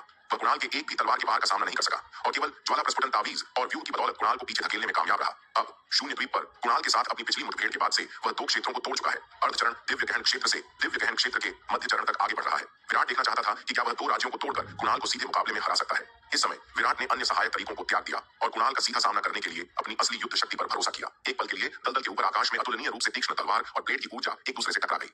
कुणाल से युद्ध में पूरी तरह भिड़ने के बाद ही विराट को एहसास हुआ कि कुणाल की शक्ति कितनी प्रबल थी। पवनगढ़ अकादमी का द्वितीय श्रेणी का बाहरी शिष्य वास्तव में असाधारण रूप से शक्तिशाली था। कुणाल की शक्ति आंतरिक शिष्य नकुलगान से भी अधिक थी, जिसके साथ उसने पूर्वी प्रांगण मार्शल आर्ट अखाड़े में पहले युद्ध किया था। जहां तक मानव पूज्य क्षेत्र के मध्य चरण में काले वस्त्रधारी व्यक्ति की बात है, जिसने पवनगढ़ अकादमी के बाहर उस पर हमला किया था, वह शायद कुणाल के सामने 10 चाल भी नहीं टिक पाता। हालांकि कुणाल की दुर्जय युद्ध शक्ति ने विराट के युद्ध भाव को और भी प्रबल कर दिया। वह इस योग्य प्रतिद्वंद्वी कुणाल का उपयोग अपनी हाल ही में सफल हुई दिव्य गहन क्षेत्र साधना को निखारने के लिए करना चाहता था। आगामी भीषण युद्ध में कुणाल का भय बढ़ता गया। उसने शुरू में सोचा था कि विजय केवल छिपकर हमला करने में ही कुशल है, लेकिन उसने यह उम्मीद नहीं की थी कि यह दुष्ट सीधे युद्ध में भी इतना शक्तिशाली होगा। यह बदमाश सचमुच धोखेबाजी का उस्ताद था। कितने सालों से सबको बेवकूफ बना रहा था। यह बदमाश कितने लंबे समय से अपनी ताकत छुपा रहा है। आखिर वह क्या साजिश रच रहा होगा? ये किसी नाजुक मौके पर सिर्फ हत्या और चोरी तो नहीं हो सकती, है ना? कुणाल को लगा कि यह स्पष्टीकरण बहुत दूर की कौड़ी है। विजय ने आज जिस चालाकपन का परिचय दिया था, इतने सालों तक अपनी ताकत छुपाए रखी थी, उसे देखते हुए वह इतनी छोटी सी साजिश के पीछे कैसे पड़ सकता था? कुणाल तुरंत शक से भर गया और सोचने लगा कि विजय के असली इरादे क्या हैं। उसे यह भी शक था कि विजय 7वें राजकुमार द्वारा भेजा गया कोई जासूस हो सकता है, जो 5वें और 7वें राजकुमारों के बीच गद्दी के संघर्ष में किसी नाजुक मौके पर कोई घातक प्रहार करने के लिए भेजा गया हो। बेचारे विजय बिना किसी स्थिति की जानकारी के बेवजह एक बड़े इल्जाम का बोझ तले दब गए थे। अब से उसे न सिर्फ कुणाल की लगातार निगरानी का सामना करना पड़ेगा, बल्कि 5वें राजकुमार के शक का भी सामना करना पड़ेगा। इस घटना ने मेघकेतु और वर्मा परिवारों के बीच दरार भी पैदा कर दी थी। विराट ने उस समय इस बारे में ज्यादा नहीं सोचा था। वह बस वर्मा परिवार को नापसंद करता था और जानबूझकर विजय का रूप धारण कर रहा था। अप्रत्याशित रूप से यह प्रतीत होता है कि हानि रहित कार्य एक शानदार यद्यपि नासमझी भरा कदम साबित हुआ, जिसका 5वें राजकुमार के विरुद्ध उसके बाद के संघर्ष में एक अप्रत्याशित और शक्तिशाली प्रभाव पड़ा। दोनों पक्षों ने दलदल के ऊपर आसमान में पूरे दिन भयंकर युद्ध किया। कुणाल घबरा गया। इतनी भीषण लड़ाई ने उसकी असली ऊर्जा को पूरी तरह से क्षीण कर दिया था। वह पहले ही आधे से ज्यादा थक चुका था। हालांकि दर्पण में दिखाई देने वाला विजय हर लड़ाई के साथ और भी मजबूत होता जा रहा था और उसमें थकावट का कोई निशान नहीं दिख रहा था। यह देखकर कुणाल चौंक गया। इस कमीने के पास इतनी प्रचुर सच्ची ऊर्जा कैसे हो सकती है?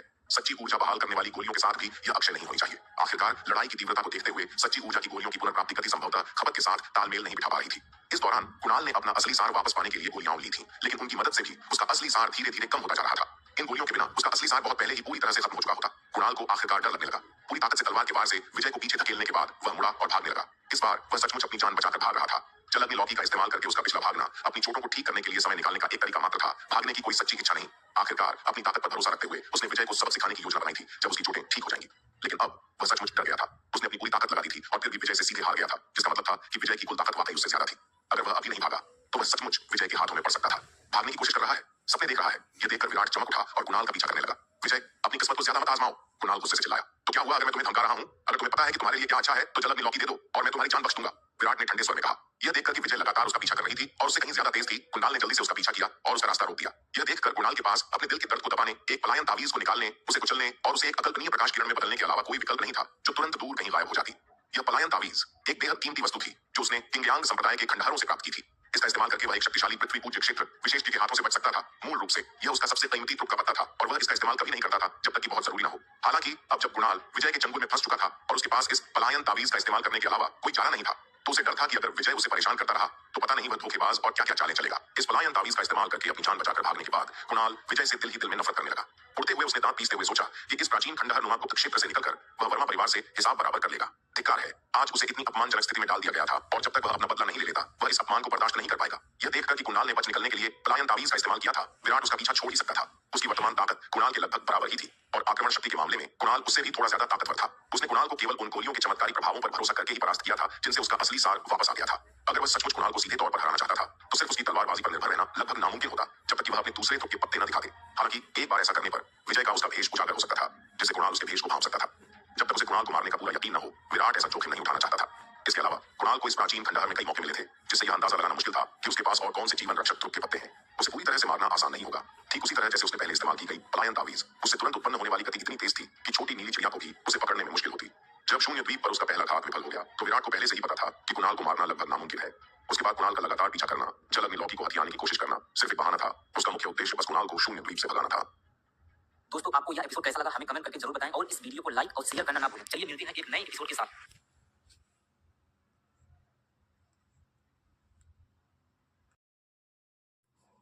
उसके बाद कुणाल का लगातार पीछा करना, जल अग्नि लौकी को हथियाने की कोशिश करना सिर्फ एक बहाना था। उसका मुख्य उद्देश्य बस कुणाल को शून्य द्वीप से भगाना था। कुणाल को भगाने के बाद विराट शून्य द्वीप लौट आया। 2-3 महीने की खुदाई के बाद दानव कबीले की खनन टीम ने बड़ी मात्रा में शून्य पत्थर निकाले थे। निकाले गए पत्थरों के ढेर को देखते हुए टीम ने पिछले 2-3 महीनों में कम से कम 100 वर्ग मील शून्य पत्थर निकाले थे। शून्य पत्थरों की इतनी बड़ी मात्रा हजारों अंतर आयामी टेलीपोर्टेशन व्यू स्थापित करने के लिए पर्याप्त थी। इन खनन किए गए पत्थरों को बेचने से अकल्पनीय धन प्राप्त होता। विराट ने कई दिन बिताए सभी खनन किए गए शून्य पत्थरों को अनंत परम मीनार में इकट्ठा करने में। चूंकि इन पत्थरों में अपार स्थानिक शक्ति थी, इसलिए खनन के बाद भी इन्हें अनंत परम मीनार में इकट्ठा करना कोई आसान काम नहीं था। हर बार वह केवल कुछ दर्जन वर्ग फुट ही इकट्ठा कर पाता था। 100 वर्ग मील शून्य पत्थर इकट्ठा करने में विराट को काफी समय लगा। विराट के 9 धाराओं वाले महाद्वीप के गुप्त क्षेत्र में पुनः प्रवेश के दौरान तलवार संप्रदाय के विरुद्ध एक षड्यंत्र रचा जा रहा था। 5वें राजकुमार पवन फेयू ने विराट से जुड़ी हर चीज की जांच करने के लिए बड़ी संख्या में लोगों को संगठित किया और तलवार संप्रदाय के बारे में ढेर सारी खुफिया जानकारी इकट्ठा की। बेशक जब 5वां राजकुमार तलवार संप्रदाय की जांच कर रहा था तब इन जासूसों का दक्षिणी महाद्वीप में तलवार संप्रदाय के डार्क नाइट कैंप से भयंकर टकराव हुआ। दक्षिणी महाद्वीप के पिछले अभियान के दौरान तलवार संप्रदाय के हाथों भारी क्षति झेलने के बाद पवन फेयू तलवार संप्रदाय की दुर्जय युद्ध शक्ति से अच्छी तरह वाकिफ था। बाद में पवन फेयू ने एक मध्य अवस्था पृथ्वी पूज्य क्षेत्र के योद्धा को भी दक्षिणी महाद्वीप की टोह लेने के लिए भेजा, लेकिन उस योद्धा को तलवार संप्रदाय की एक रहस्यमयी महिला गौरी ने खदेड़ दिया। इन 2 घटनाओं ने पवन फेयू को सचमुच झकझोर दिया, जिससे उसे एहसास हुआ कि तलवार संप्रदाय की नींव उसकी कल्पना से कहीं ज्यादा गहरी थी। इसलिए पवन फेयू ने बाद में केवल पूज्य क्षेत्र के नीचे के जासूसों को ही दक्षिणी महाद्वीप की टोह लेने के लिए भेजा।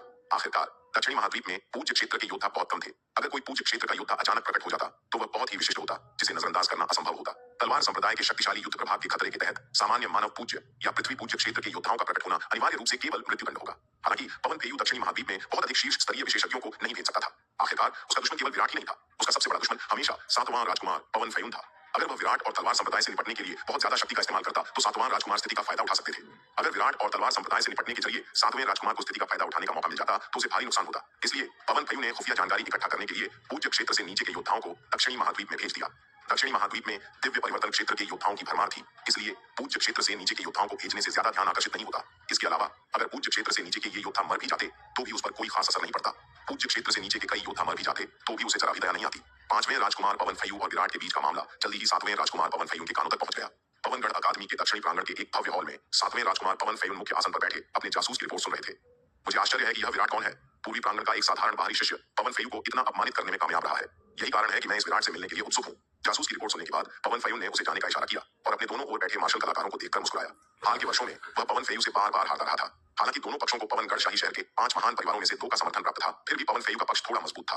खासकर रोहन जग्गी मेघकेतु परिवार का युवा गुरु, जिसकी बुद्धिमत्ता वाकई अद्भुत थी। पिछले कुछ वर्षों के संघर्षों में उसका पक्ष नुकसान में रहा था। कई बड़ी लड़ाइयों में हार का सामना करना पड़ा और अंततः अपमानित होना पड़ा। पिछले 1-2 सालों से पवन फेयू उन पर लगातार दबाव बना रहा था और स्थिति वाकई नाजुक थी। अगर हालात ऐसे ही चलते रहे तो उत्तराधिकार की लड़ाई में उनकी हार की संभावना बहुत ज्यादा थी। हाल ही में जब पवन फेयू का पूर्वी अकादमी के बाहरी शिष्य विराट से टकराव हुआ तो उन पर दबाव थोड़ा कम हुआ, जबकि इससे पहले पवन फेयू ने उन पर इतना दबाव नहीं डाला था। इस बारे में बात करते हुए वह पूर्वी अकादमी के इस बाहरी शिष्य विराट के प्रति सचमुच आभारी थे, जो अचानक प्रकट हो गए थे। इस विराट की बात करें तो उसका हमारे यादव परिवार से कुछ संबंध जरूर है। जयगढ़ नगर से मिली खबरों के अनुसार मेरे चाचा के राणा परिवार की समस्या का समाधान पूर्वी अकादमी के इस शिष्य विराट ने किया था। दरअसल विराट स्वाभाविक रूप से हमारे सहयोगियों में से एक है। पवन फेयू के बाईं ओर बैठी एक खूबसूरत महिला ने मुस्कुराते हुए कहा। यह महिला यशोधरा यादव थी, जो पवनगढ़ शाही नगर के 5 महान परिवारों में से एक यादव परिवार की युवा स्वामिनी थी और 5 महान परिवारों में एकमात्र महिला युवा स्वामिनी थी। यशोधरा यादव के अलावा अन्य 4 महान परिवारों के युवा स्वामी सभी पुरुष हैं। ऐसा इसलिए है क्योंकि यादव परिवार के मुखिया यदुवीर यादव के केवल 2 बच्चे हैं, उनकी सबसे बड़ी बेटी यशोधरा यादव और उनका सबसे छोटा बेटा यश यादव। हालांकि यश यादव की प्रतिभा यशोधरा यादव से कम नहीं है। आखिरकार वह पवनगढ़ राजवंश की नई पीढ़ी के सबसे उत्कृष्ट युवा प्रतिभाओं में से एक है। पवनगढ़ के 6 नायकों में से एक यश यादव यशोधरा यादव से बहुत छोटे हैं। दोनों की उम्र में 100 साल से ज्यादा का अंतर है और स्वाभाविक रूप से यश यादव के साधना वर्ष बहुत कम है। उनके साधना स्तरों में महत्वपूर्ण अंतर को देखते हुए यदुवीर यादव ने स्वाभाविक रूप से यादव परिवार के युवा स्वामी का पद यशोधरा यादव को दे दिया। बेशक अगर भविष्य में यश यादव की ताकत बढ़ती है तो यह पद उन्हें मिल सकता है। सातवें राजकुमार पवन फयून और यादव परिवार दोनों ही जयगढ़ नगर के राणा परिवार की पिछली दुर्दशा से अच्छी तरह वाकिफ थे। हालांकि उस दौरान पांचवां राजकुमार उन पर बहुत ज्यादा दबाव डाल रहा था और राणा परिवार के खिलाफ पवन फयून के तरीके सीधे हस्तक्षेप नहीं थे, बल्कि राणा परिवार के भीतर आंतरिक अराजकता भड़काने और महाराज भीम सिंह के गुट को महाराज संग्राम सिंह के साथ सत्ता के लिए प्रतिस्पर्धा करने में मदद करने के थे।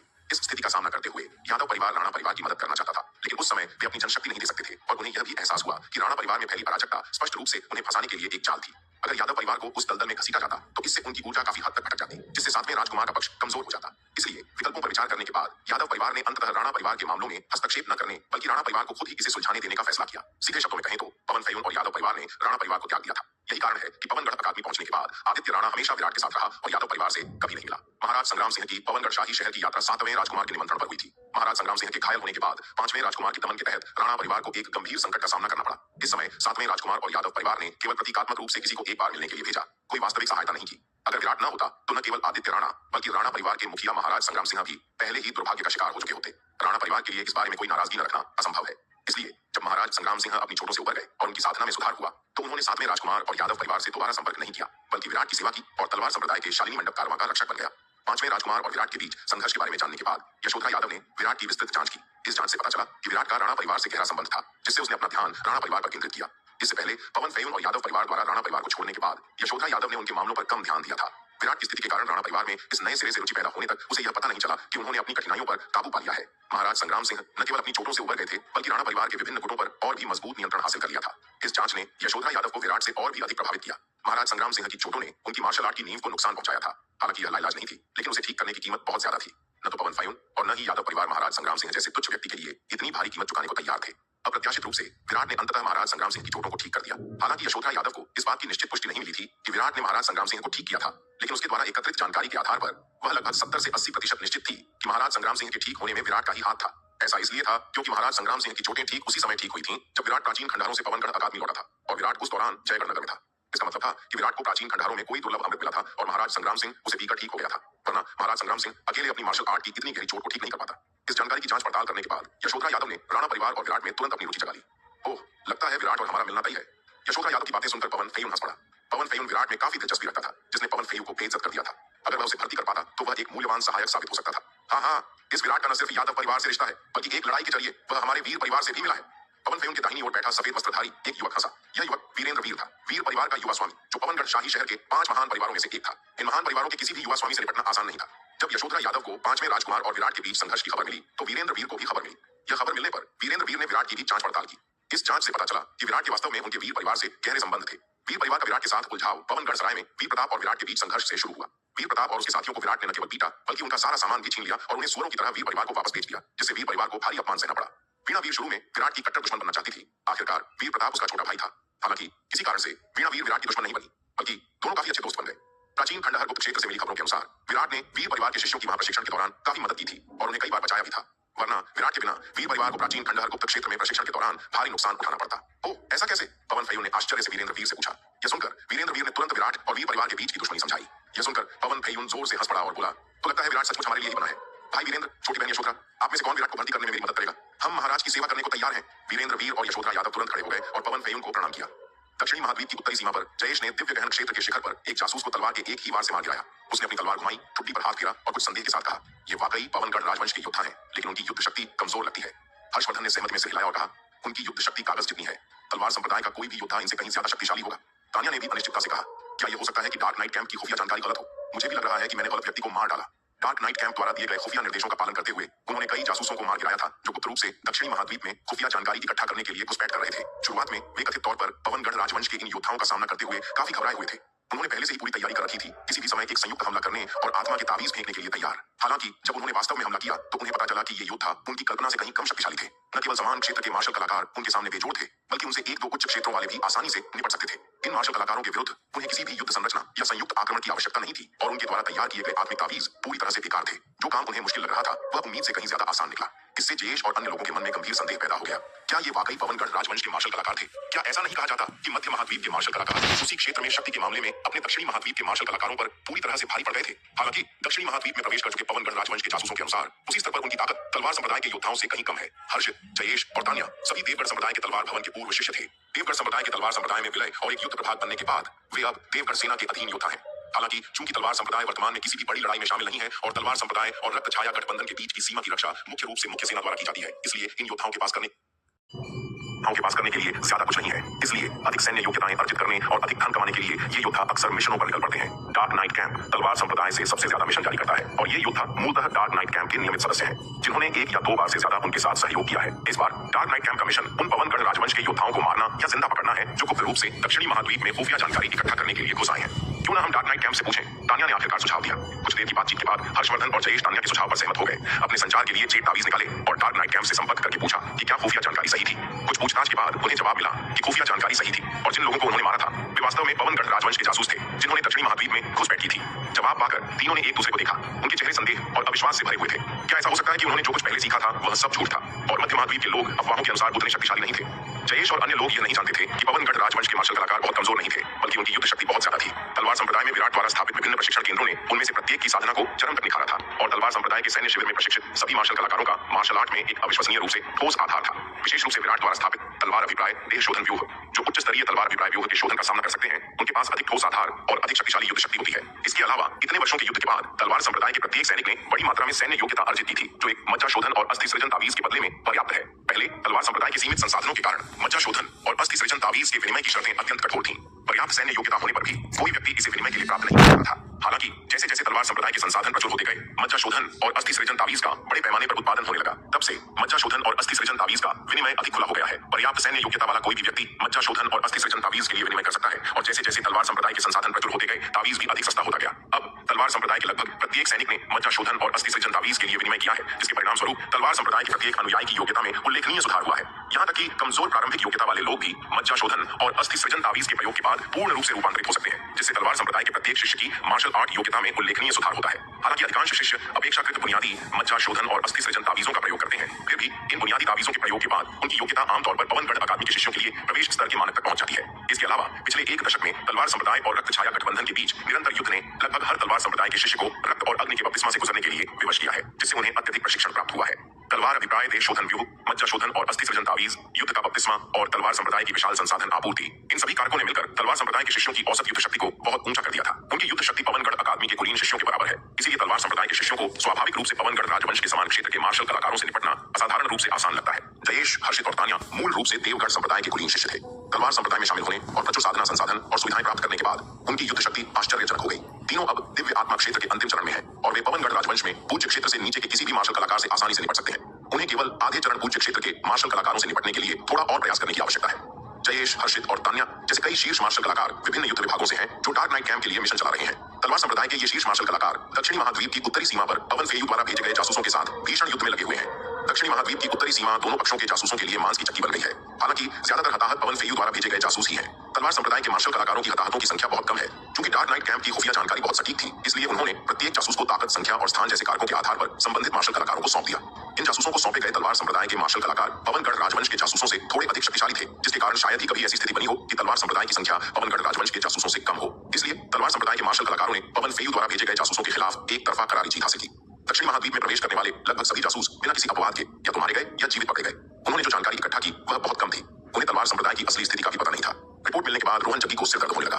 दक्षिणी महाद्वीप में भेजे गए सभी जासूस लगभग खत्म हो चुके थे और सबसे अहम बात यह कि उन्होंने कोई उपयोगी जानकारी इकट्ठा नहीं की थी। खुफिया जानकारी इकट्ठा करने के लिए दक्षिणी महाद्वीप में जासूस भेजना शायद बेकार में पैसा खर्च करने जैसा होगा, एक तरफा यात्रा जिसका कोई खास असर नहीं होगा। पूरा दक्षिणी महाद्वीप तलवार संप्रदाय के लिए लगभग अभेद्य था, जिससे घुसपैठ लगभग असंभव थी। क्या वे सचमुच तलवार संप्रदाय के सामने असहाय थे? रोहन जग्गी अपना माथा रगड़े बिना नहीं रह सका। इस विराट से निपटना वाकई उतना ही मुश्किल था जितना उसने अनुमान लगाया था। न केवल वह खुद बेहद चुनौतीपूर्ण था, बल्कि उसकी सेना भी अविश्वसनीय रूप से परेशान करने वाली थी। जैसे ही रोहन जग्गी विराट से निपटने का तरीका ढूंढने में लगा था, जयगढ़ नगर से एक अच्छी खबर आई। हालांकि रोहन जग्गी के जासूस दक्षिणी महाद्वीप में घुसपैठ करने और खुफिया जानकारी इकट्ठा करने में नाकाम रहने के कारण लगभग पूरी तरह से खत्म हो गए थे, फिर भी जयगढ़ नगर की सुरक्षा बहुत कम कड़ी थी। जयगढ़ नगर आखिरकार पवनगढ़ राजवंश का क्षेत्र था, जो मुख्य रूप से चौहान, सिंह, राणा और चौधरी इन 4 महान परिवारों के नियंत्रण में था। तलवार संप्रदाय का वहां लगभग कोई प्रभाव नहीं था, इसलिए रोहन जग्गी के जासूसों को दक्षिणी महाद्वीप की तुलना में वहां खुफिया जानकारी इकट्ठा करना कहीं अधिक आसान लगा। जयगढ़ नगर से मिली खबरों से पता चला कि तलवार संप्रदाय और जयगढ़ नगर की रत्न भंडार ट्रेडिंग कंपनी ने मिलकर एक कारवां स्थापित किया था, जिसने पवनगढ़ राजवंश की दक्षिण पश्चिमी सीमा पर प्राचीन खंडारों के पास एक शाखा स्थापित की थी, जहां वे मिलकर व्यापार कर रहे थे। इस सुराग के बाद रोहन जग्गी ने पवनगढ़ राजवंश की दक्षिण पश्चिमी सीमा पर अपने जासूसों को इस कारवां के बारे में जानकारी इकट्ठा करने के लिए भेजा। अंततः रोहन जग्गी को पता चला कि दक्षिण पश्चिमी पश्चिमी सीमा पर स्थित कारवा की शाखा आश्चर्यजनक रूप से अच्छा कारोबार कर रही थी, जो आसपास की अन्य दुकानों के कारोबार से कहीं बेहतर था। यहाँ तक कि पवनगढ़ राजवंश के भीतर रत्न भंडार ट्रेडिंग कंपनी की अन्य शाखाएं और प्राचीन खंडारों के पास की दुकानें भी इस दुकान के कारोबार से कहीं बेहतर थीं, की बराबरी नहीं कर सकती थी। यहाँ बिकने वाले सामान की गुणवत्ता बेहद अच्छी थी, चाहे वह आत्माओं के ताबीज हों, व्यूह रचनाएं हों, गोलियां हों या जादुई हथियार। समान स्तर की कोई भी दुकान इसके उत्पादों की बराबरी नहीं कर सकती थी। यह जानकर रोहन जग्गी एक बार फिर बेहद हैरान रह गया। तलवार संप्रदाय के बारे में जितना उसने जाना, यह उतना ही आश्चर्यजनक होता गया। हालांकि इस दुकान के बारे में जानते हुए भी रोहन जग्गी उस समय कुछ नहीं कर सका। आखिरकार यह दुकान जयगढ़ नगर में ही सही रत्न भंडार ट्रेडिंग कंपनी की एक शाखा थी। कोई भी रत्न भंडार ट्रेडिंग कंपनी के सामान को खुलेआम छूने की हिम्मत नहीं करता था। इसके अलावा दक्षिण पश्चिमी सीमा पर पवनगढ़ राजवंश की सेना और ट्रांसमिशन हॉल के प्रमुख गुरु जयेश का पहरा था। यहाँ कौन परेशानी खड़ी करने की हिम्मत कर सकता था? इसलिए भले ही अनगिनत लोग दुकान के फलते फूलते कारोबार से ईर्ष्या करते थे और उसकी भारी दैनिक आय के लालच में थे, फिर भी दक्षिण पश्चिमी सीमा पर कोई भी जल्दबाजी में कदम उठाने की हिम्मत नहीं करता था, जब तक कि उन्हें मौत का सामना न करना पड़े। रोहन जग्गी भी दक्षिण पश्चिमी सीमा की स्थिति से अच्छी तरह वाकिफ था, इसलिए उसने भी कोई जल्दबाजी नहीं की। रोहन जग्गी को पता चला कि दुकान का प्रबंधन मुख्य रूप से दो लोग करते थे, शालिनी और सीयून। सीयून जयगढ़ नगर की रत्न भंडार ट्रेडिंग कंपनी से था। यह पता लगाना आसान था, लेकिन उसने शालिनी के बारे में पहले कभी नहीं सुना था, जिससे स्पष्ट रूप से संकेत मिलता था कि वह तलवार संप्रदाय से थी। वास्तव में हालांकि दुकान का प्रबंधन शालिनी और सीयून द्वारा संयुक्त रूप से किया जाता था, शालिनी ही मुख्य निर्णय करता थी, जबकि सीयून शालिनी की सहायक की तरह थी, बस उसका अनुसरण करती थी और विभिन्न मामलों को संभालना सीखती थी। रोहन जग्गी को अपना अवसर आने में ज्यादा समय नहीं लगा। उस दिन शालिनी आखिरकार अपने आदमियों को दुकान से ले गई और जयगढ़ नगर वापस जाने के लिए निकल पड़ी। शालिनी ने शालिनी मंडप के व्यवसाय के इतने अच्छे होने की उम्मीद नहीं की थी। उन्होंने केवल 1 महीने में ही अपना आधे से ज्यादा माल बेच दिया था। 1 महीने से ज्यादा के प्रबंधन के बाद शालिनी मंडप और रत्न भंडार ट्रेडिंग कंपनी की जयगढ़ नगर शाखा द्वारा संयुक्त रूप से खोली गई दुकान के मामले स्थिर हो गए थे और शालिनी को लगा कि अब उसके और रुकने की कोई जरूरत नहीं है। इसलिए शालिनी ने यहाँ के सारे कामकाज शालिका और सीयून को सौंप दिए और जयगढ़ नगर वापस चल पड़ी। जयगढ़ नगर लौटने के 2 उद्देश्य थे। पहला, पिछले महीने में अर्जित दुर्लभ और बहुमूल्य सामग्रियों की विशाल मात्रा को अध्यक्ष विनोद के साथ बांटना, और दूसरा, तलवार संप्रदाय में सामान वापस लाकर उसे फिर से भरना, क्योंकि उनके द्वारा लाया गया आधा से ज्यादा सामान पहले ही बिक चुका था और अब सामान फिर से भरने का समय आ गया था। बेशक अगली बार शालिनी खुद सामान नहीं पहुंचाएगी। तलवार संप्रदाय के राजस्व मंत्रालय में अभी भी कई मामले निपटाने बाकी थे और वह शालिनी मंडप में ज्यादा समय और ऊर्जा खर्च नहीं कर सकती थी। उसे बस समग्र नियंत्रण बनाए रखना था। शालिका स्वाभाविक रूप से बारीकियों को संभालेगी। मूल रूप से अगर उसने प्राचीन खंडहरों से करोड़ों मील दूर विराट द्वारा बनाए गए टेलीपोर्टेशन व्यूह का इस्तेमाल किया होता तो जयगढ़ नगर